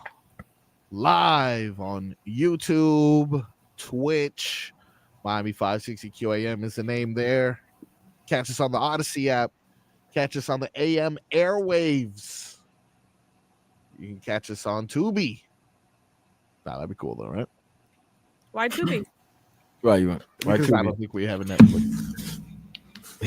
What, we have a Tubi budget? That's all we got. That is all we got. Them 4-letter. It's funny how them 4-letter Tubi, Timu. You know where I'm getting at. Tubi. Oh, what? I thought that's where we're going. What are you trying to say? It's about fat, tube, Timu? I don't know. What's I going thought on that's where here? Leroy was I going. think he was going, I think he was kind of shamed when I No, shamed. see, here we go again. Leroy, you doing this again to me, Leroy? No, I'm not. You guys are doing it to yourself. Leroy is not talking about anything fat. Then what does the tube and the Tubi and the Timu, what does it mean? The cheaper version of television or said products. Okay. Oh, okay. Let's get some headlines that are brought to you by Doral Volkswagen. At Doral Volkswagen, choose from over 300 new Volkswagen models in stock, like the Tiguan, Taos, and Atlas. Remember, when it comes to Volkswagen, the great deals are at Doral Volkswagen. You know, I'm so sorry. okay. Marcos is Dorilla. Dorilla. Oh, he said he had some. I didn't see if has he been dropping them? I haven't seen. I don't know. I just saw this one. That's pretty good. Dorilla. The Miami Heat are in action tonight. Jimmy DJ Butler Skillet instead of Skrillex. That was the Skrillex. Where is Vlad informed me actually that there's a chance that Steph Curry may play tonight. Yes, sir. How do you think that affects Jimmy Butler? If he does play tonight, you still think Jimmy's going for 50? I think they want Jimmy to go off on the Miami Heat. I think his new family, they're gonna love him. They're gonna like, go ahead, man, go crazy on them, man. They ain't respect you. We love you. Now, my question is, can he? Well, He could. Like I know he didn't do it a lot, but when he wants to, he can. He wanted to against Milwaukee. Which that in itself is the problem that Pat Riley had with him sometimes. They didn't have him on this team to do it sometimes. You see what I'm saying? Yeah, no, it makes sense. I mean, we and here's the other thing. If you brought in somebody like Dame or one of those players, it's almost like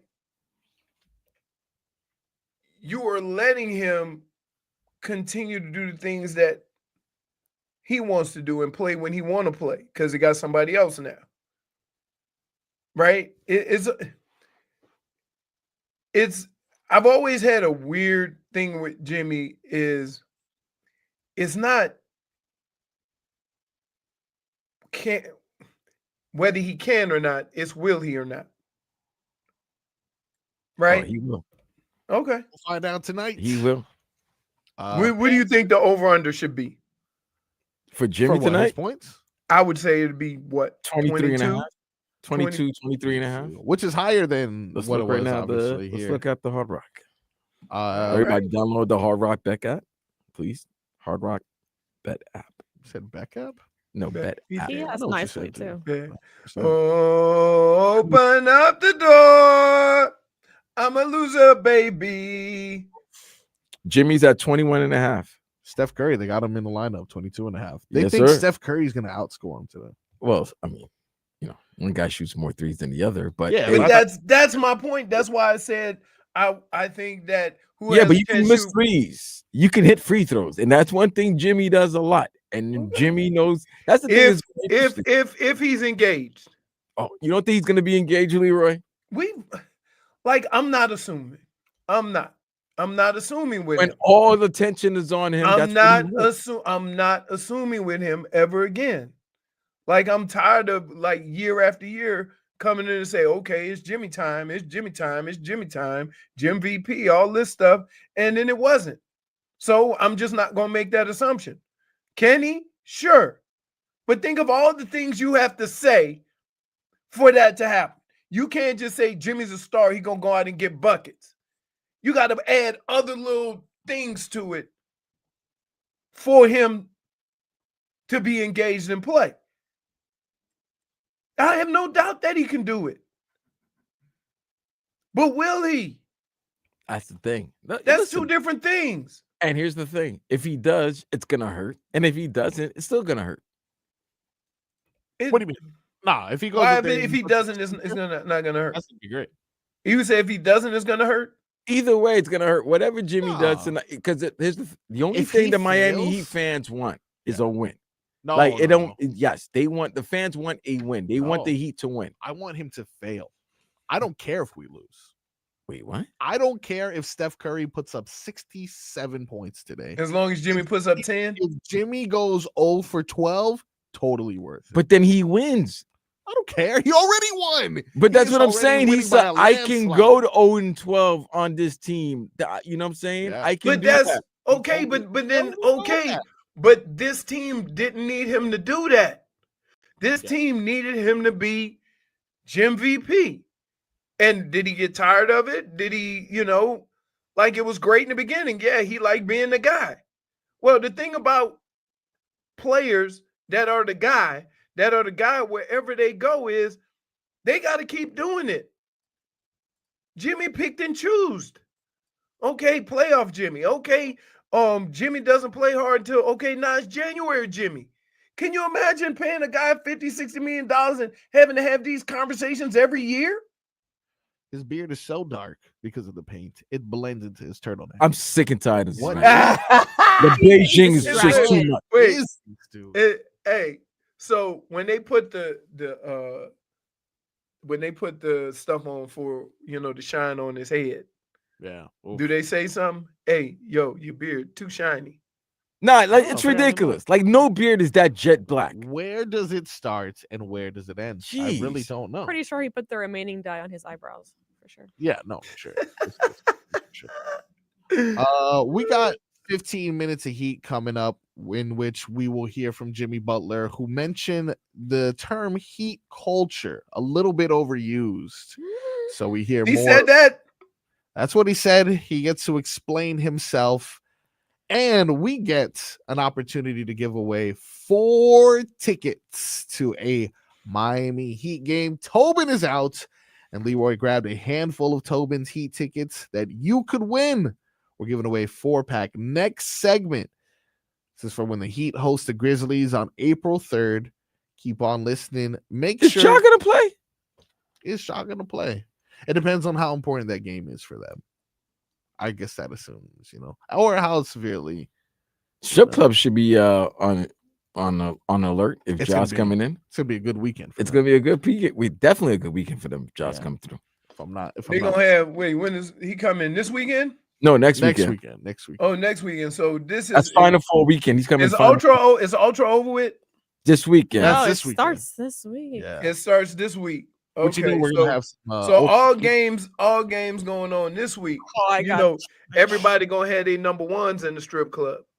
You ain't gonna have no weekday strippers. It's gonna be all weekend, flown from all over the world. Let's not discriminate on the weekday warriors. We love we love the weekday afternoon. I love the afternoon shifters. Wait. I'm not saying nothing against the afternoon shifters. I love the afternoon shifters, man. But when the weekend hit, everybody had their number one. We all know the weekend shift is those are the right. That's all I'm saying. Those are the blue chippers. But I love. That's all I'm saying. We got the 5 stars. Listen, but give me the 3 stars. Give me the 3 stars that gotta go in the afternoon. Usually a great personality. That they still trying to get that nursing degree. I love it. Still trying to get that nursing degree. Mario say I prefer morning. Morning. Wow. Well, I mean, you could also look at morning is they're still there from last night. Yeah. No. Those are the ones who didn't get picked. No, the morning ones are. I got to pick up my child at 4. So I might as well. after school. Yeah, well, Oh, yeah. no way. Yeah. You think they're okay, so you think they're clocking in at 9 a.m.? 10 a.m. 10 to 4. No. They 10 do to 4. they do 10 to 4. 10 to 4, and they got to go pick up the child, Okay. get dinner ready, school, the whole 9. Man, I would love me some waffles and like French toast inside of a environment. Adult environment? That'd be because Hey. usually they're like chicken wings. But Can I just say this? French toast, overrated. There he goes with his little, Jesus, his there little you food go. taste. All right, do tell. All right, no, like because Just he's not not a- listen. listen, Hold on. Hold He on. likes ciabatta, but he was like I'm French not toast. I'm not taking Sounds toast, right. dipping it in egg, putting cinnamon on it, frying it, A lot of work. and doing all that. It's still toast. Okay, Now, so tell me you why you want to don't get like me for a breakfast? I mean, it's Nothing in the like a name. nice, It's a not nice, lying about being toast. nice, crisp waffle. Ooh, not the skinny ones, not the ones I can make at home, but one of them thick ones with the crunchy edges. You put your butter in your. Ooh, go ahead now. Early bird gets shot by JFig. She wants the worm. Hey, I love Eggos. I don't know what it is about Eggos. Lego my Eggos. That was a Eggos. good marketing play. Hey, I'm telling you what. Eggos, I put 4 of them in the toaster. I used to eat Eggos all the time. I used to take Eggos. Here, I used to take Eggo. I used to take an Eggo and then put a couple of scoops of Autopars on them with with some chocolate syrup. That may be the best thing you've ever said. I'm not gonna lie to you. That is delicious. Too much. Mm-mm. Too much. Jennifer, listen. You have never had a bad meal at my house. You call me Never. You've never had a bad morsel of food at my house. French toast. If I put that in front of you, you kick the tires on it because just by how it looked. I promise. If you ever want to insult Leroy, just say that it's too much. I don't know. I if you ever want I can't eat all of that. You want to insult Leroy, just say a meal at his house was bad. That Nope. was Never happened. Never Your happened. mac and cheese. See, you see that? average. No, Whoa. just kidding. Hey, Your mac and cheese is really good. hey, Bonds make some good mac and cheese. hey, Vlad. Listen, I apologize for the last miss. I thought you was working. I ain't gonna lie. It won't happen again. You see, But I promise you, if you chewing at my house, everything you chewing on is enjoyable. That's no food lie. wise, food. Food wise. Oh my god. I promise you that. I make sure of it. I make sure everybody is satisfied and full when they come up to the house. Man, you gotta understand, when a brother invites people to his house, he wants them to feel very, very comfortable, and he wants them to enjoy this meal. Two things you'll get your eat on, and you'll never have to wait for food. Yeah. If I tell you what time I'm coming over, 5:36, if you come in at 5:30, there's gonna be some food ready to eat. Yeah. And next year, I'm leaving the stupid baby at home. That's right. More food for me. I don't have to just cover him from the pool the whole time. That was a waste. I could have had more time Don't leave the baby. eating ribs and chicken wings as opposed to preventing him from jumping in the pool. So your daddy responsibility. Yeah, too much. Got to focus on the food. When we come back, we will hear Jimmy Butler slander Heat culture, and we will give away Heat tickets to the person who gives me the best anti-Jimmy chant. Start lining up on the phone lines, 305-567-0560. We will give away those tickets when we come back.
Makes sense.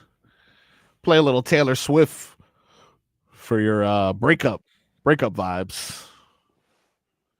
And that, of course, is I'm referring to the breakup between Miami Heat and Jimmy Buckets. Listening to the Tobin and Leroy show here on 560 QAM. And this is 15 minutes of heat.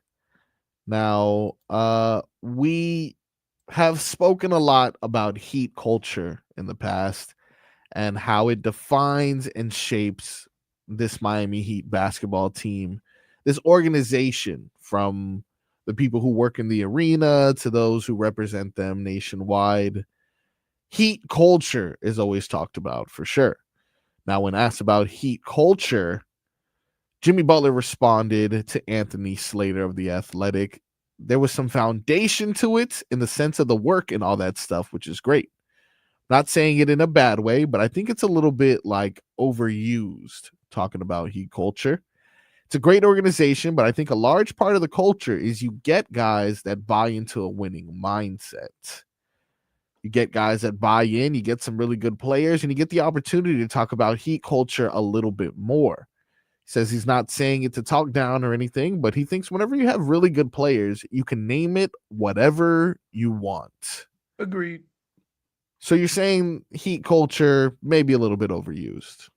I'm saying that I didn't realize you hated the Heat, Leroy. Here's what he's saying, and I agree with.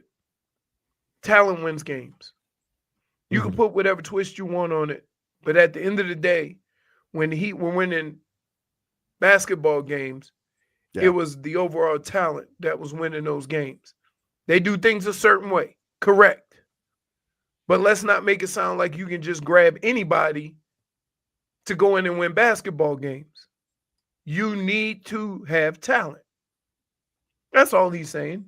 That, yeah, isn't it funny? When Heat culture was at its best was when LeBron, D. Wade, and Bosh was playing. Right?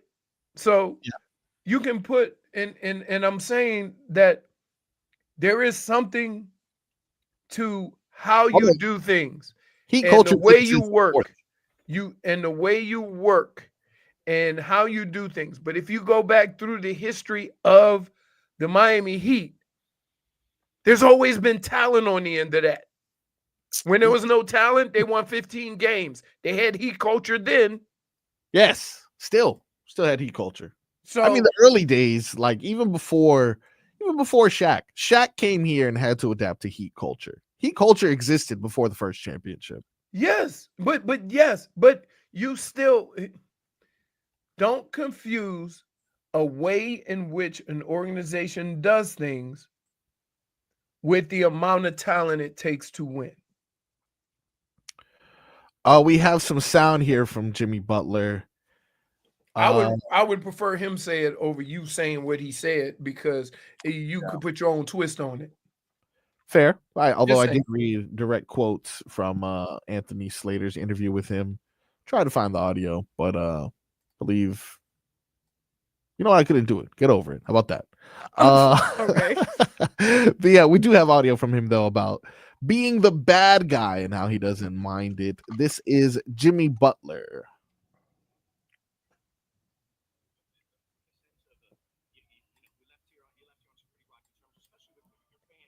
Hey, Vlad, play that so we could all hear, brother. Oh, you can't hear it? What do you say to those folks? I wonder if they look at the Heat the same way. And like I was the one that was doing everything, so it's got to be 50-50, maybe 51-49, 49 towards them, 51 towards me, but there's no way that I was the cause of all of this. Did you notice that you'd be coming back during Miami Open? No,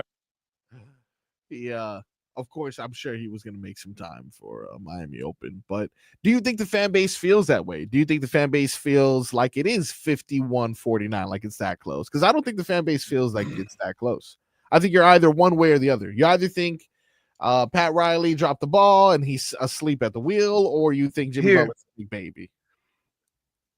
At no point in time And am I going to tell any organization, any human, any person to pay somebody for a service you don't know you're going to get 2 years down the line? The questions that the Miami Heat had about Jimmy Butler were what everybody knew. He doesn't play enough games. Are we correct in that assessment? Yes. Okay. That's the biggest problem. So, if he had proven that he was going to commit to it enough games, I'm more than sure that he could have came back and then gave him $60 million. But the fact that they didn't, and Jimmy chose to go the other way, which is not play for the money that they're paying him now, that puts a lot of it on him. Because you still getting paid for now. Well, let's see what Heat Nation thinks about it. Let's go ahead and head over to the phone lines for a second. If you have any opinions on Jimmy Butler, you can line it up now. 305-567-0560. There's a chance you could potentially win a family 4-pack of Heat tickets too if you do so. So that's a little bit extra enticing for you to go ahead and give us a call. Let's go out to the phone lines now. I believe this is Lewis who is on line 1 here. Lewis no longer on line 1, I guess. I think that has enough. All right, let's go to line 2. Caller, you are on the air. What is your name? It is Ricardo. Ricardo, what's up, dude? How do you feel about Jimmy Butler? Are you mad at the Heat? Are you mad at him? And how should we greet him tonight?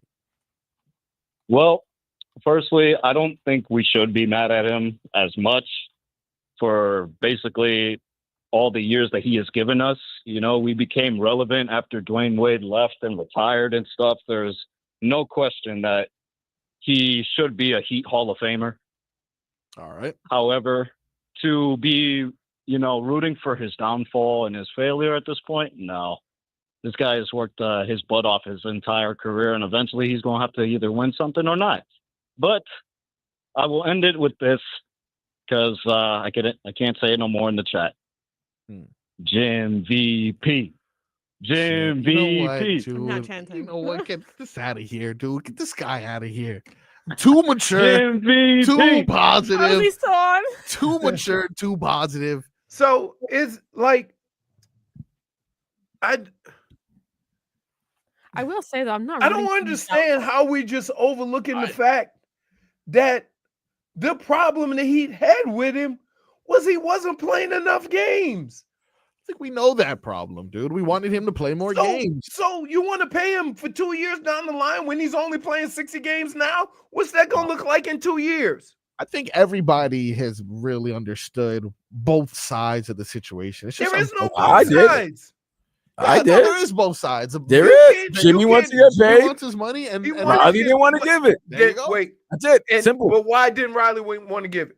I mean, it makes sense why Riley didn't want to. Because he didn't want to pay a man who's going to be $60 million. And he was already playing less games now. All right. And the other guys, like, I've been busting my ass, making sure you guys are relevant. I haven't gotten help. The players that you put around me don't seem to be that. So therefore, I want to get paid. That's all fine. Then here's my other question, Vlad. I would respect that. Why would you say it wasn't about the money? That's why. Listen, both sides are trying to make each other look. The Heat haven't said anything. Jimmy's just he got everything he wants. He got everything that he wanted. So right now, like I said, he could say anything. He could say anything right now. He's gonna believe it's true because in his eyes, he won this. And the fact that they're 15-3 in his since he's been there, and the Heat of 4-17, yeah. He's gonna say whatever he wants right now. Doesn't matter. He got his money. He got out of South Florida. He's good. Now he just has to face this reception tonight at Kaseya Center. All right, let's go to the phone lines again. Caller, let's go caller number 1. Caller number 1, you were on the air. What is your name? My name is Mike. Mike, what are your feelings on Jimmy Butler's return to the Miami Heat? I am rats off a ship on this guy. Yeah, there we go. I'm tired of these guys saying, being mature, saying they're going to welcome him back, and, all the years that he gave us. That's in the past. We're in the present. That's right. He's not on our team anymore. Loser. I hope he loses. They can make the first round of the playoffs and then get eliminated in 4 games. That's right. If I win those tickets, I'll go with my girlfriend, her daughter, and her father, and we'll boo him the entire time. Look, please put this man on hold. Well, let me give you the bad news about that one. No, Leroy, don't burst his bubble yet. You're not going to tonight's game. Don't burst his You bubble can boo yet. John Morant and Jaren Jackson. He's on the right path, dude. Will it be packed tonight? Absolutely. Golden State sells. Golden State sells. They're gonna be Right, there. but it was probably packed before Jimmy got there, right? Absolutely. Okay. All right. Now all of a sudden now people hit me up, like, you know there's tickets in. Let's go ahead to line 2 and get one more caller. Caller, what is your name? My name's Ricky. Ricky, what do you think about Jimmy Butler? I must be the opposite of our friend Ricardo. Okay. Because Ricardo's mature. let's just go ahead and do this. Yeah. Leroy, we were going to pay him $60 million. You're right. $60 million in 2 years sounds bad, but somebody right now in the NBA who's going to average 14 points a game, who's averaging 28 right now, is going to get $75 million a season. Oh man. We know that. Every time you jump these salaries, you get to 60 million, somebody's going to get to 75. Duncan's salary doesn't look as bad annually because of what people are being paid today, right? The new contracts always make annual salaries look crazy. But I will add one little nugget to this bad boy. All right, here it comes. He saddled us with Kyle Lowry. Oh, look at that. He saddled us with Kyle Lowry. How could he? He got us fat Kyle. Yep. I'm doing it, Leroy. Which also brought us Terry Rozier. You lost Leroy right now. Exactly. Look at that, dude. Look at that. Look at the butterfly effect of Kyle's big old butt. Look at wow. I really appreciate that. Damn. That is an analysis that I don't know I need. Doing the butt. What? Ain't nothing wrong. When you're doing the butt all night long. Yeah. All right. Sorry. Hey, so wow. So that's a new I haven't heard that term, and I've been talking about booties my whole life. Butterfly butt. I did, you know what? That's a different type of butt. That's you go. I Listen, want all of that clipped, please. By the way, I was like, on Friday, there's a worker with a tattoo, and if you know what, let's just keep it moving. The Miami Heat and Jimmy Butler's reunion is tonight. We got mixed feelings on who will come out victorious. Oh well, here, let's be clear. The Warriors are playing better basketball right now. Yeah, but if we beat them, I'm not gonna. We just broke our streak too. Dismiss Over it. we're back. However, they lost. I would say lost. This is the first time. I want to say this. I'm gonna go on a limb and say this. Yeah, this might be the first time all year 2 players scored 70 for the Heat. I'm sorry. What? Oh, I get you. Like combined. Yes. Okay. That'd be nice. Because, we're gonna need it. Because, like, let's just think about it this way. Vlad, you love basketball or whatever. If your star players, your 2 high-paid players, your 2 all-star players are scoring 40 points, how many games are you winning if they're scoring only 40 points? About 30. Well, if both my star players are scoring 40 points, unless I I'm talking about combined. Combined. Unless I have a great defense, I'm not winning. I'm going to be pretty much about the Heat's record. Pretty much the Heat record, yeah. Correct. I'll be like Now- 10 games below Now, 500. when you look at all the teams leading their division, contending for the lead in the conference. No, when Leroy, look your at- point is right. Most teams, all 30 teams need two guys who can average 20 points, right? But really 25. 20, Right. 25. I'd say really, that their two stars need to score 50 on a nightly basis. Gotta average 50 points minimum at a nightly basis, right? Fine. Yep. You're really a good team if you have a third scorer who can give you 15 to 20. Pretty much that. So Right. 18. Let's just say Right. 18. And then if you got somebody on the bench that can give you double figures, you're really good. The Heat don't really have that. Right. Nope. So that's why even when Jimmy was there, you did have 3 20-point scorers, but it still wasn't enough at times. Because they weren't all scoring 20 on the same night. They were Right. They were soft. Now No, it's not a matter of being soft. Post Jimmy, we're It's angry here. now. Here's what I would say is not fair, wasn't fair to Jimmy. Jimmy is a certain type of player. He does a lot on a basketball court, but it's not all scoring. When you have a team that's struggling scoring, you need your guy to be a scorer. That was never Jimmy. So now when you go to, when he goes to Golden State, they got to score. Jimmy can just relax and do the things that he's always done. Periodically, that might be a 28-point game, a 30-point game, right? But for the most part, he's going to be around 15 to 20. He's going to have between 7 and 10 rebounds.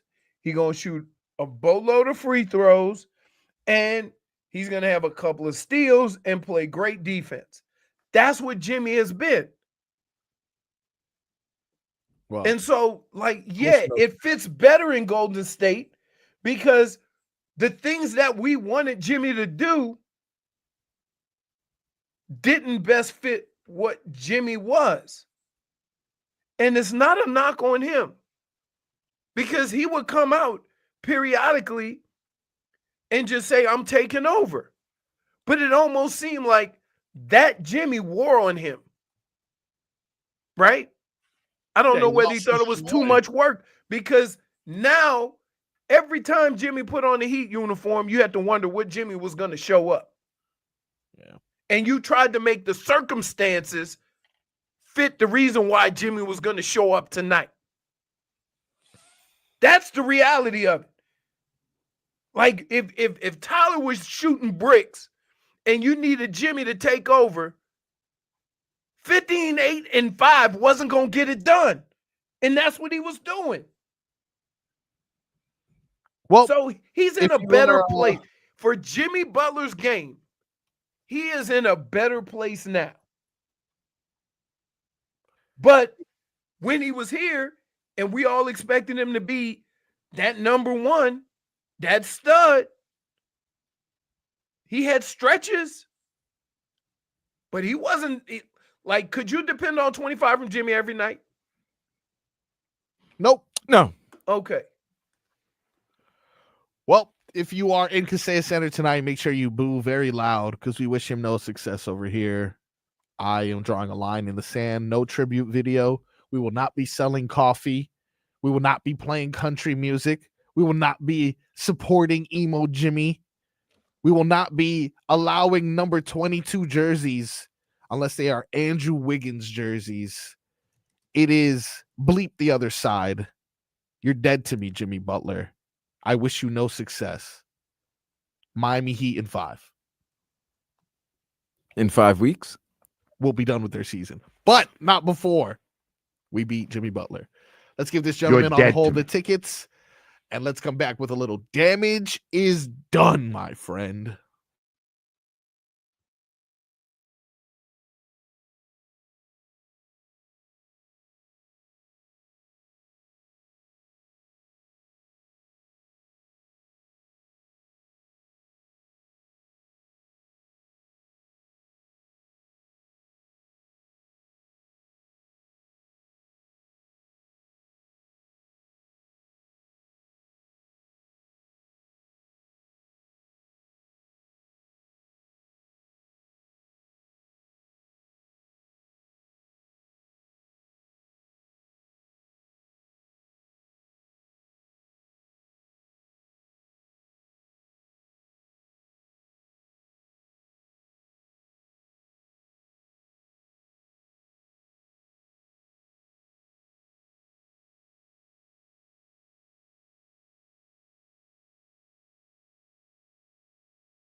Damage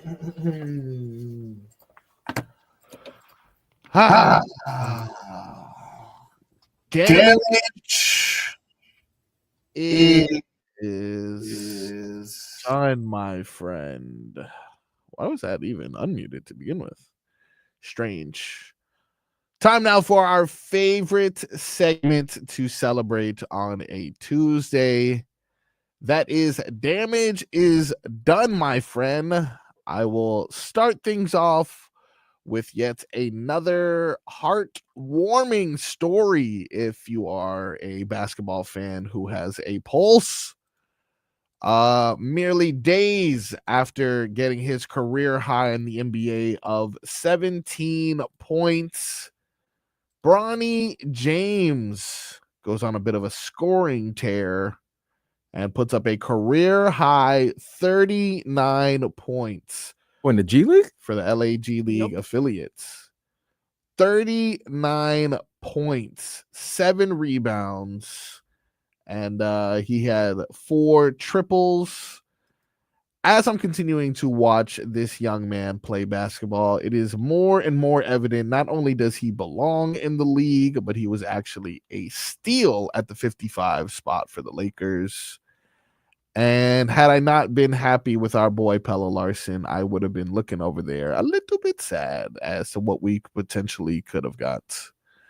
But after facing criticism to begin the month, and honestly to begin his career, and the accusations of nepotism, I believe the damage has officially been done. He has proven his point. No need for anyone to question it anymore. Bronny James belongs. He heard your criticisms. He heard your critiques. He took them, and he made himself a better ball player. Therefore, all the Bronny James haters, the damage is done, my friend. It's very mature of you. Damage is done. A bit mature. Is that what they say in this seat? No. Leroy, what about you? Nah, I got nothing. All right, we're gonna go ahead and skip Leroy. Iggy, what do you got for damage is done? I kind of want Leroy to be here for my damage is done. Well, Leroy's damage is done is lackadaisical. That's true. Did you have a chance to cut that? I did. Okay, would I be able to hear that again? Oh, if you want to. Bit of a speed bump as he attempted to get through this word here. This is earlier in the show. If you were listening, Leroy gave us one of our words moments. This is how it sounded. You just got to know, sometimes quarterbacks have been very successful being risk takers and gunslingers, but they understood time and place. And I think that's the part of it that's hard to see or hard to determine when you have a guy that's coming into the league that played behind a better offensive line and had all day to throw the ball. You know, like, cut that time in half. How good is Cam? You see, and that's kind of how you I'm more than sure that's how they are evaluating it, you know, not necessarily how lackadaisical he is, but made sense to me. That word kicked his ass. I'm not gonna lie to you. Oh my god. This is why we can't have nice things. Woo! That was a 3-point turn of a word there. Wow. That was oh nope. Thought I had enough room. Nope, still gotta keep going. Nah, yeah, that looked like when Austin Powers was trying to get out of that that hallway in the golf cart. He was stuck. No point of return. Oh my goodness. Figgy, would you like to save your That word kicked Leroy's ass. It really did. And I just got my ass kicked. Oh no! Wait, did you get hit in the knee or the shin again? My knee. Damage is done to her knee. Oh, damage is done to her knee. Is, that's all the birds getting back at all the murderers. She hit the funny bone in her knee. It wasn't so funny. Not so funny, huh? Leroy's back. Oh, Leroy's back. With grape juice. With grape juice and a sandwich. And a sandwich. Jesus Christ. Thanks for joining us, dude. Hey, it's lunchtime. I don't know what y'all talking about. All right? It's show. We If it's literally have lunchtime, 2 more seconds. yeah, But it's fine. you know. It's fine. No, Ah, it's totally fine. I just hit myself, Leroy. Figgy, do you want to show us your damages done, or do you want to? Sure. Now that Leroy's eating, this is perfect timing from my damage is done. What you got? Well, the Toronto Blue Jays. The Blu-rays. Blu-rays. Sorry. Yes. What are you doing? This is great. You've really done well so far. I really want to come What? like Okay. Tell Well, us you know about what? There was a wonderful surprise during this game against the Philadelphia Phillies. Yes. A fan. That was a big This gulp. one right Jesus here. Christ, man. You know what, Leroy? You're distracted. Yeah, Leroy, relax, man. Nobody got to hear your thirst, man. Jeez. So thirsty. I just got a good mic. That's all. Right. Well, you're very close to. I think you should step back a little bit, you know? Well, anyway, this fan right here with the arrow pointed right at him, he had plans of his own. Where? during I don't this see game. the arrow. How do you not see You the don't see that It red is arrow right red in right? Oh, yeah. There we go. Okay. I want Yeah. you to focus on this man who looks like he's on the phone or walkie-talkie, depending on who you're asking. Wow. Okay. And he was planning something. And you know what? You want to know what it was? What was it? What was it? The damage was done when he started showing cheeks. Okay. Cheeks? Oh, Cheeks. hey, what's Booty going on cheeks here, man? Front and row, crack. dude. Front row. Look at this Mhm. wife trying to pull the pants up. No, yeah, she was really trying to stop him in the video, but I obviously did not get the I know. video. Yeah, damage was done. Damage is done indeed. But I tell you what, whoever he was on the phone with, probably an accomplice. Definitely, of course, it had For to be sure someone to be like, convinced "Hey, now you're on. Yo, now you're on air. Muna, You're ready. Muna Let's right go." now. What I really want to know is, was it a strike or was it a ball? Well, they actually won the game. I hope it was a streak. That's what it was. That's a point. That's a point right there. Point right there. Point for Vlad. Wow, I'm not used to it. So weird. rare. I like hearing that. That's good. All right, when we come back, we'll give you our latest headlines. We got a few Dolphins that spoke today, so we'll get some audio from them. We got Petty Family Feud, and we will hear again from Alex Donno, who gave us a good breakdown of what happened yesterday during the very important Cam Ward Pro Day. We got that and much more when we come back.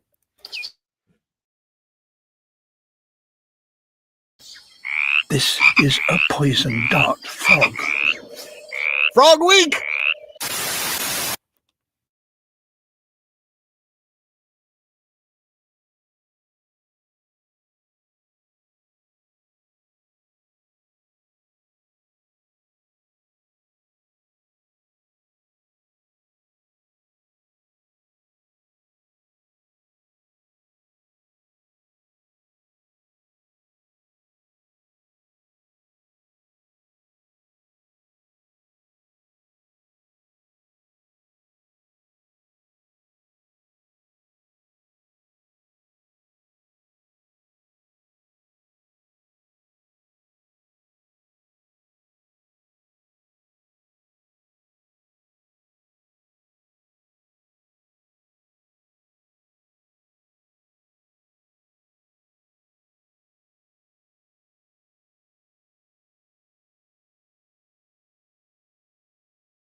Welcome back to the Tobin and It's that seat. It's that seat.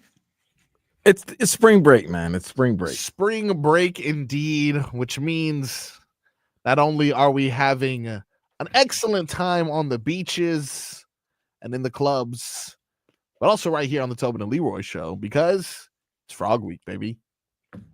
We've covered a lot in today's show. Jimmy Butler's return, of course. We have covered the latest and greatest with the Panthers, which hasn't been much. They're on a break till Friday, of course. We've debated alligators and crocodiles. We've done it all here. We've talked Canes, of course, but I think it's time for us to do something we haven't done in quite some time. Leroy, if you can, please step on over to the Weatherplex and give us a weather report. Brought to you by Demesman and Dover Law Firm. Your accidentattorneys.com. Free consultations 24/7 at 866-954. It's mostly cloudy over on my part. It's between 80 and 85 degrees. All right. Light winds. Sounding good. Oh, right around 5, maybe a little more than 5 to 10 miles an hour. Actually, a shower. And I cannot tell because it's overcast which way the wind is blowing, but it looks like it may be coming out of the southwest. I'm not sure because nothing's moving. And based on just how it looks, this is not from any type of forecast. Based on how it looks outside, I would say there's a chance for an evening shower. There's also a chance for a lot of ASMR. What is going on over there? This is good. This is a good weather report. I feel like I'm right in the stuff. As right now, got a listed at around 84 degrees. Thunderstorms are possible around 2:15 p.m. So be careful for that. You got winds out of the west, southwest at 5 miles per hour. Be careful, South Florida. It could be a stormy evening. This rain right now you're playing. feel It's giving like me anxiety. Like, Right, it makes you feel like Really? I thought rain was a calming thing.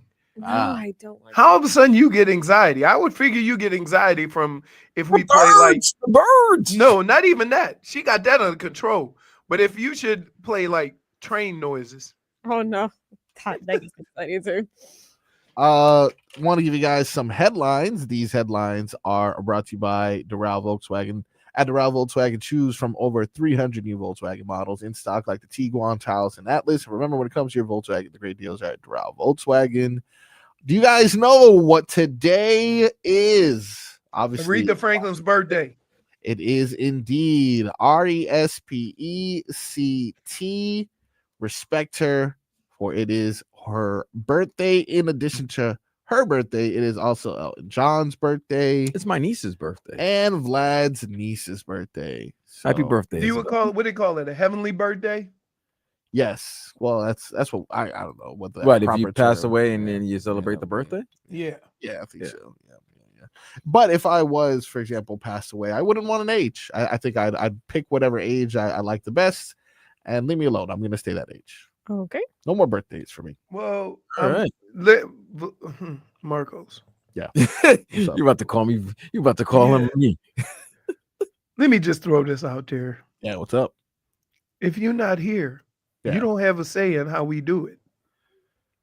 That's true. That's true. But you're right. Wow, is he shaming you beyond the grave? No, I'm just saying. I'm write it in yeah, my we win. saying heavenly birthday to Aretha Franklin. Yeah.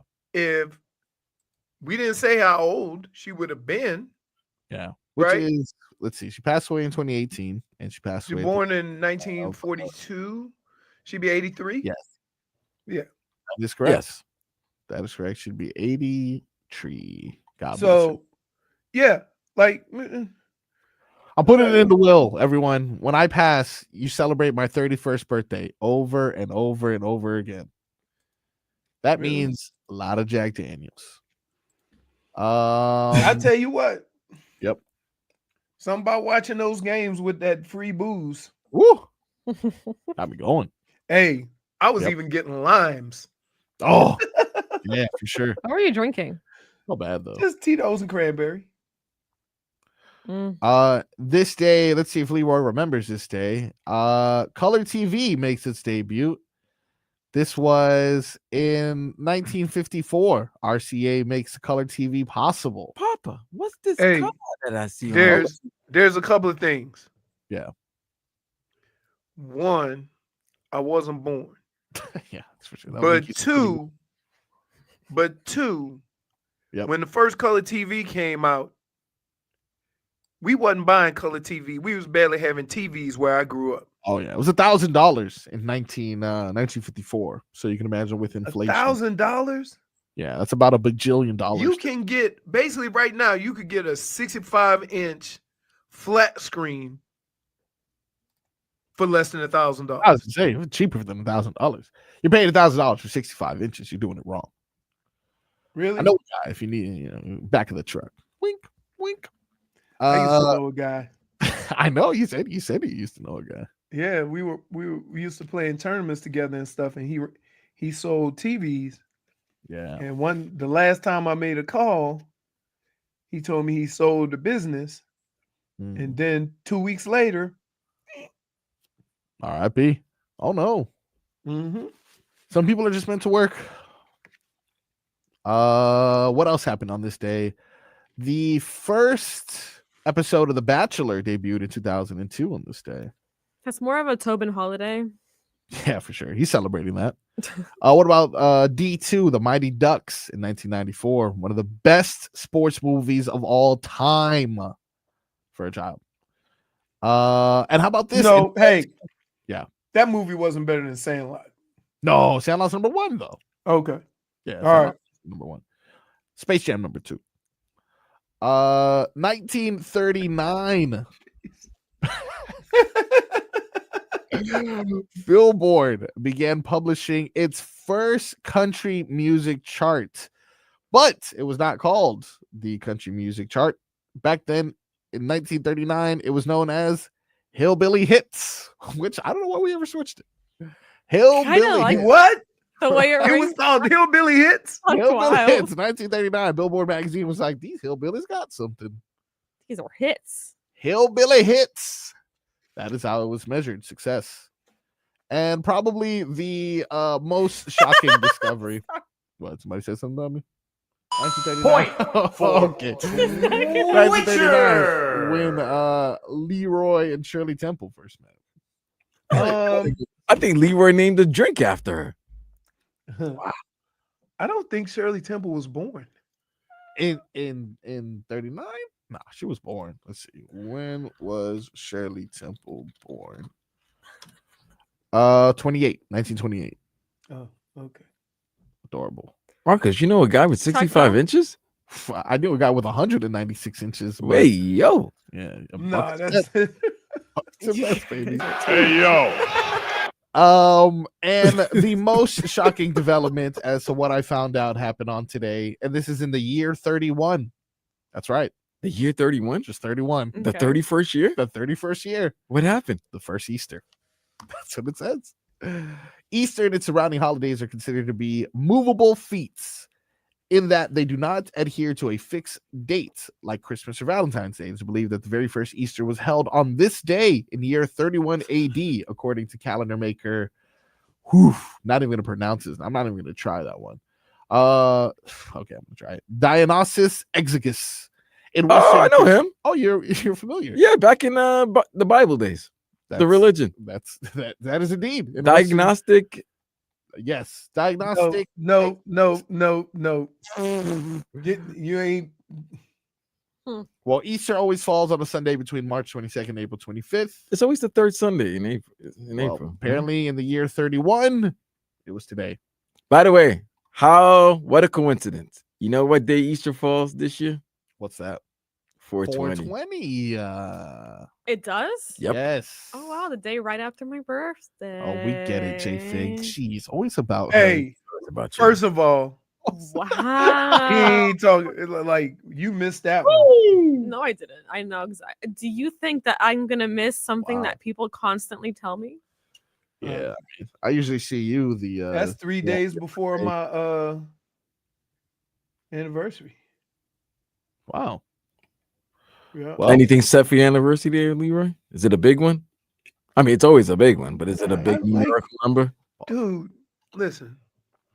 I've been married a bunch of years. This crap is exhausting. What? What? To remember the day that you? Not to remember. What but anniversary is? You know, they say, "Oh, this is the 15th anniversary. You know what this is? Yeah, I'm trying to find out. You know what this is? Metal. You know what this is? Adamantium. What? Why I need a list? That's what Wolverine's made of. What anniversary is this one? What year? I mean, listen, Leroy, I didn't mean to expose you like that. If you don't know. No. Just what year did you get married? 16. Hello. 16. Okay, she's already on the phone. What anniversary is year 16? It is known as Sweet. Huh. Dulce. Silver Hollowware. The hell is silver? See what I'm saying? Silver surfer? Yeah. I thought 25 was silver. Me too. This is silver like cubic zirconium. What is Hollowware though? It's I don't know why I'm out here thinking about like kitchenware. But you know what's interesting? I also see a lot of wax. It is saying wax as well. Oh, it's a wax anniversary. 16. You smoke it? Wax, different kind of wax. Maybe you can light it. You know, pour a little on there. I don't know what you guys do. Wait a minute, y'all. Hey, you don't do what you got to do. Go back to the wax. Okay, sure, because you know she has her own computer. So 16 is wax. Yes, 16 is wax. I can do wax. Wax is cheap. Get her a Madam Tussauds. We get to these precious metals and stuff. Silver, yeah, they got 15 is silver, right? Or is it wood?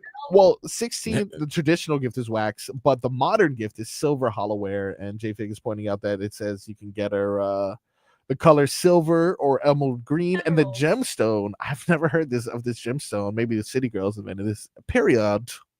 What? Peridot. Oh, it's peridot, but it looks like period. Is it red? It's a green gem symbolizing love, prosperity, and protection. Really? Period. So if we get to that point, why can't it just celebrate 16 years? Man, look, this is what you do. You say, listen, baby, I got you a candle. I got a period. I got you a candle, period. We are clowns. Hey, don't worry. Hey, don't worry. You wait. Yeah. You wait. Y'all got tadpole right now, so y'all ain't really paying attention. Knows like what year represents what. I think she just wants something, right? No, women would know. Oh no, I don't know any of this. You're not Hey, Again, not married. this is how it went last year. Ooh, and listen, the trickeration behind this. Ooh, I gotta look for an anniversary gift. You know, this year is wood, right? That's how she like. Yeah, of course. Yeah. So she be knowing. She knows. Period. Oh yeah, she knows. She knows. Why you like? You think your wife don't know? You best believe there's gonna be subtle hints being dropped. What gifts are owed to her? Remember that push present? Stupid. All right, when we come back, we're gonna have a quick segment here, Family Feud. We're going Petty Edition. Jimmy Butler back but first, Leroy will let us know about this fabulous event coming to Doral. By Live Golf. They're coming back. You know we like to party down here. There's parties all over the place. The weather's beautiful. We love to golf. And Live Golf is coming again. Live Golf returns to Trump National Doral April 4th through 6th. And because it's at the Blue Monster, they're going big. Join some of the giants of the game like John Rahm, Bryson DeChambeau, Brooks Koepka, all major championship winners, and more. They've got huge DJ sets, epic street food, and ska punk legend Sublime headlining on Saturday.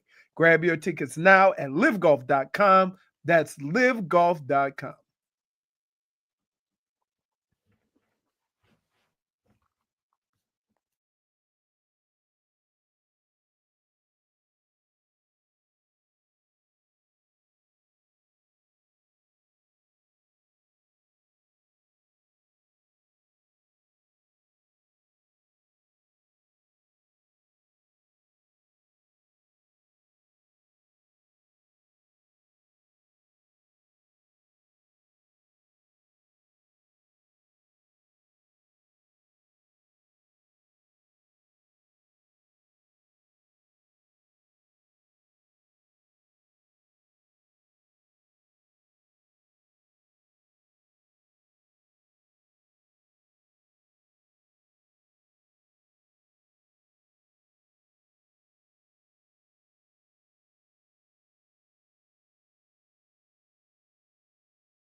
Welcome back to the Tobin and Leroy show. It is your boy Marcos holding things down. Tobin out for the week, so it is Frog Week. And unfortunately, sometimes when you get caught up in the silly sauce, you ruin the clock. Therefore, we don't really have time to play Family Feud. So I got one question for you guys, and we have 10 seconds to answer it.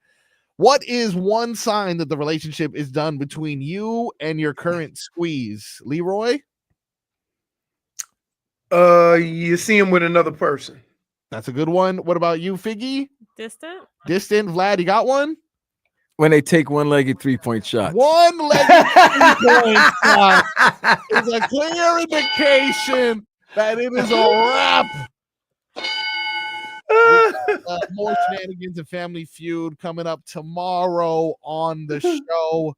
That was good. Frog Week all week. We're going to take a quick break and we'll come back with Alex Donno. This is a poison dart frog. Right here on the Tobin and Leroy show.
we like to call on the show his business is a genius. And what we like to call this man in show business is a journalist. We're going to head out to talk to our boy, Alex Donno. Donno, I really appreciate you joining us, buddy. How are you? I'm doing well. I don't know if I'd refer to myself as a journalist or a genius, but I'm somewhere occupying this space. But Marcos, Leroy, Vlad, it's great to see you guys. And JFig, hello, JFig. Hi. She kind of took my spot there, so I know you can't see me on the screen. Okay, there you go. But Donno, I've been seeing a lot of this Cam Ward Pro Day, and I personally have been, Cam Ward fan since day one. When I saw him tell Shedeur Sanders that he was soft because he requested water at practice, I knew that I had everything I needed at quarterback, and he just solidified that game one against the Gators and had arguably the best season I've ever seen from a quarterback at the University of Miami. He continues to impress. Please tell me what the hell happened yesterday.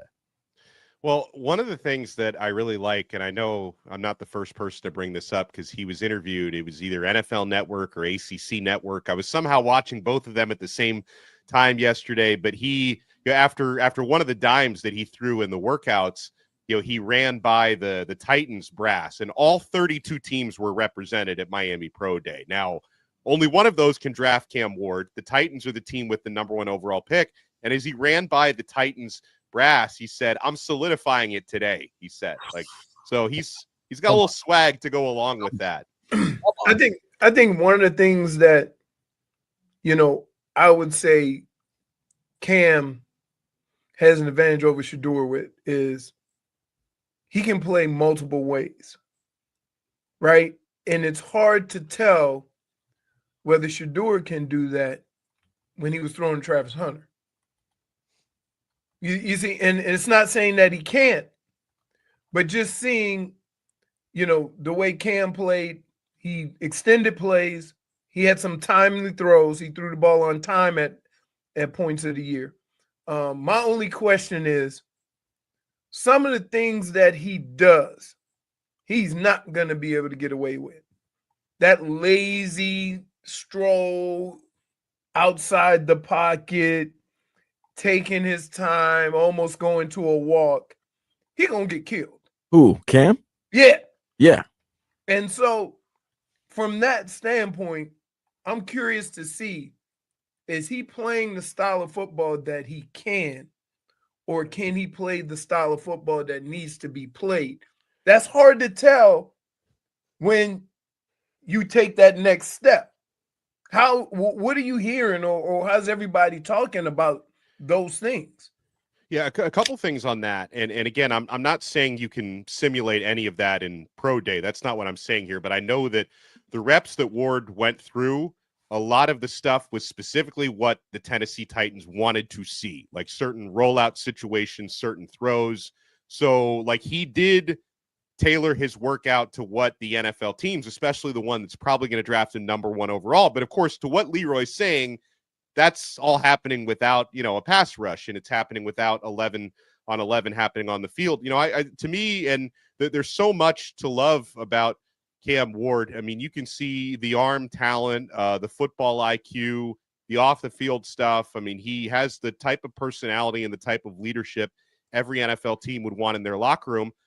There's probably never been such a thing as a perfect prospect. And obviously Ward is not perfect. So to me, just watching him the last year and doing a deep dive on what he did at Washington State as well before he got to Miami, I would say that one of the concerns that you would have about Ward is also part of what makes him great. So it's hard to take this out of his game, but sometimes the decision-making and the risk-taking, Leroy, where, Right. Because we saw it a few times with Miami. I mean, a couple crossbody interceptions and a pick six, but also some incredible throws that he made crossbody that, hey, they're not going to be completions if you don't try them, right? So he's a bit of a gunslinger, and I think there's good and bad to the gunslinger mentality.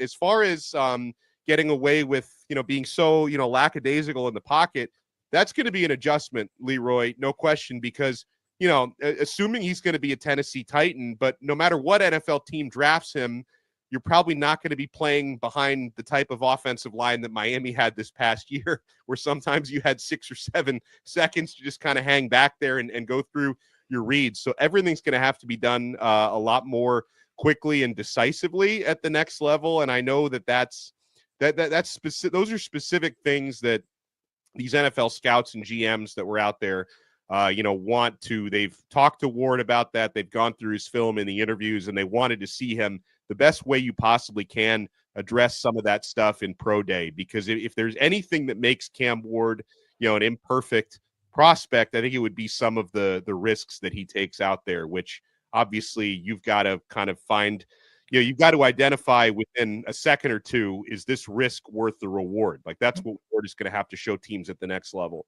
Well, you just got to, you just got to know, sometimes quarterbacks have been very successful being risk takers and gunslingers, but they understood time and place.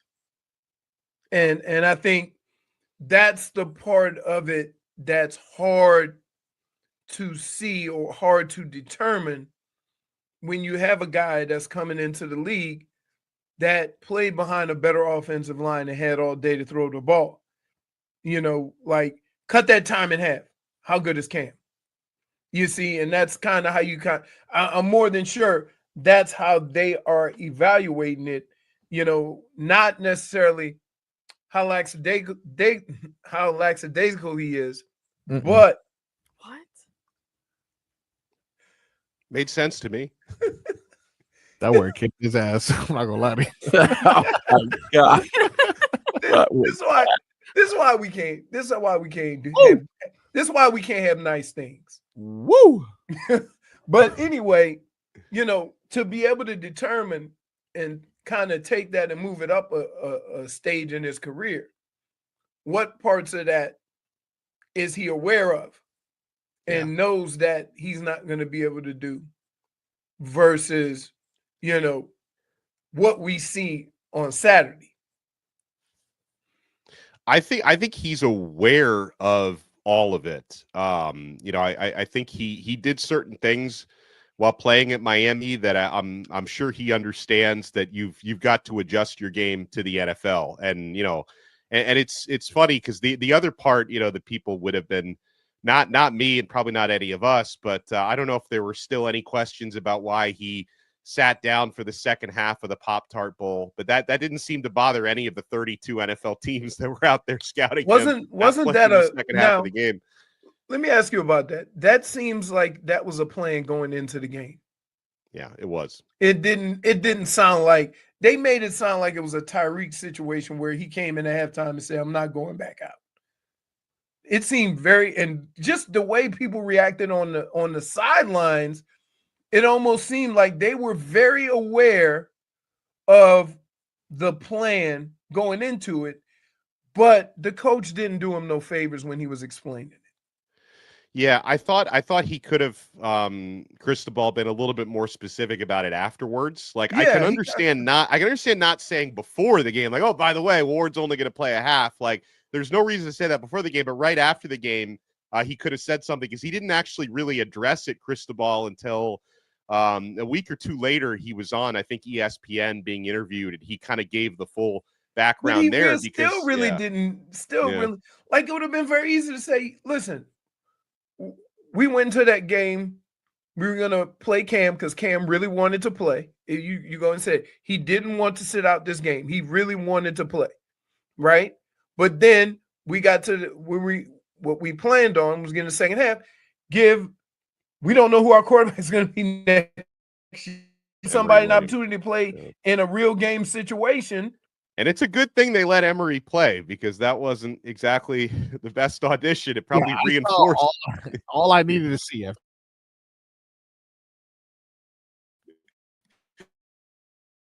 Get him. Oh man! Breaking news: JuJu Watkins. It was a season-ending torn ACL. Yeah. They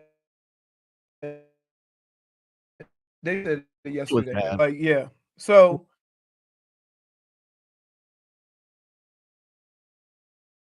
What do you think about the other thing that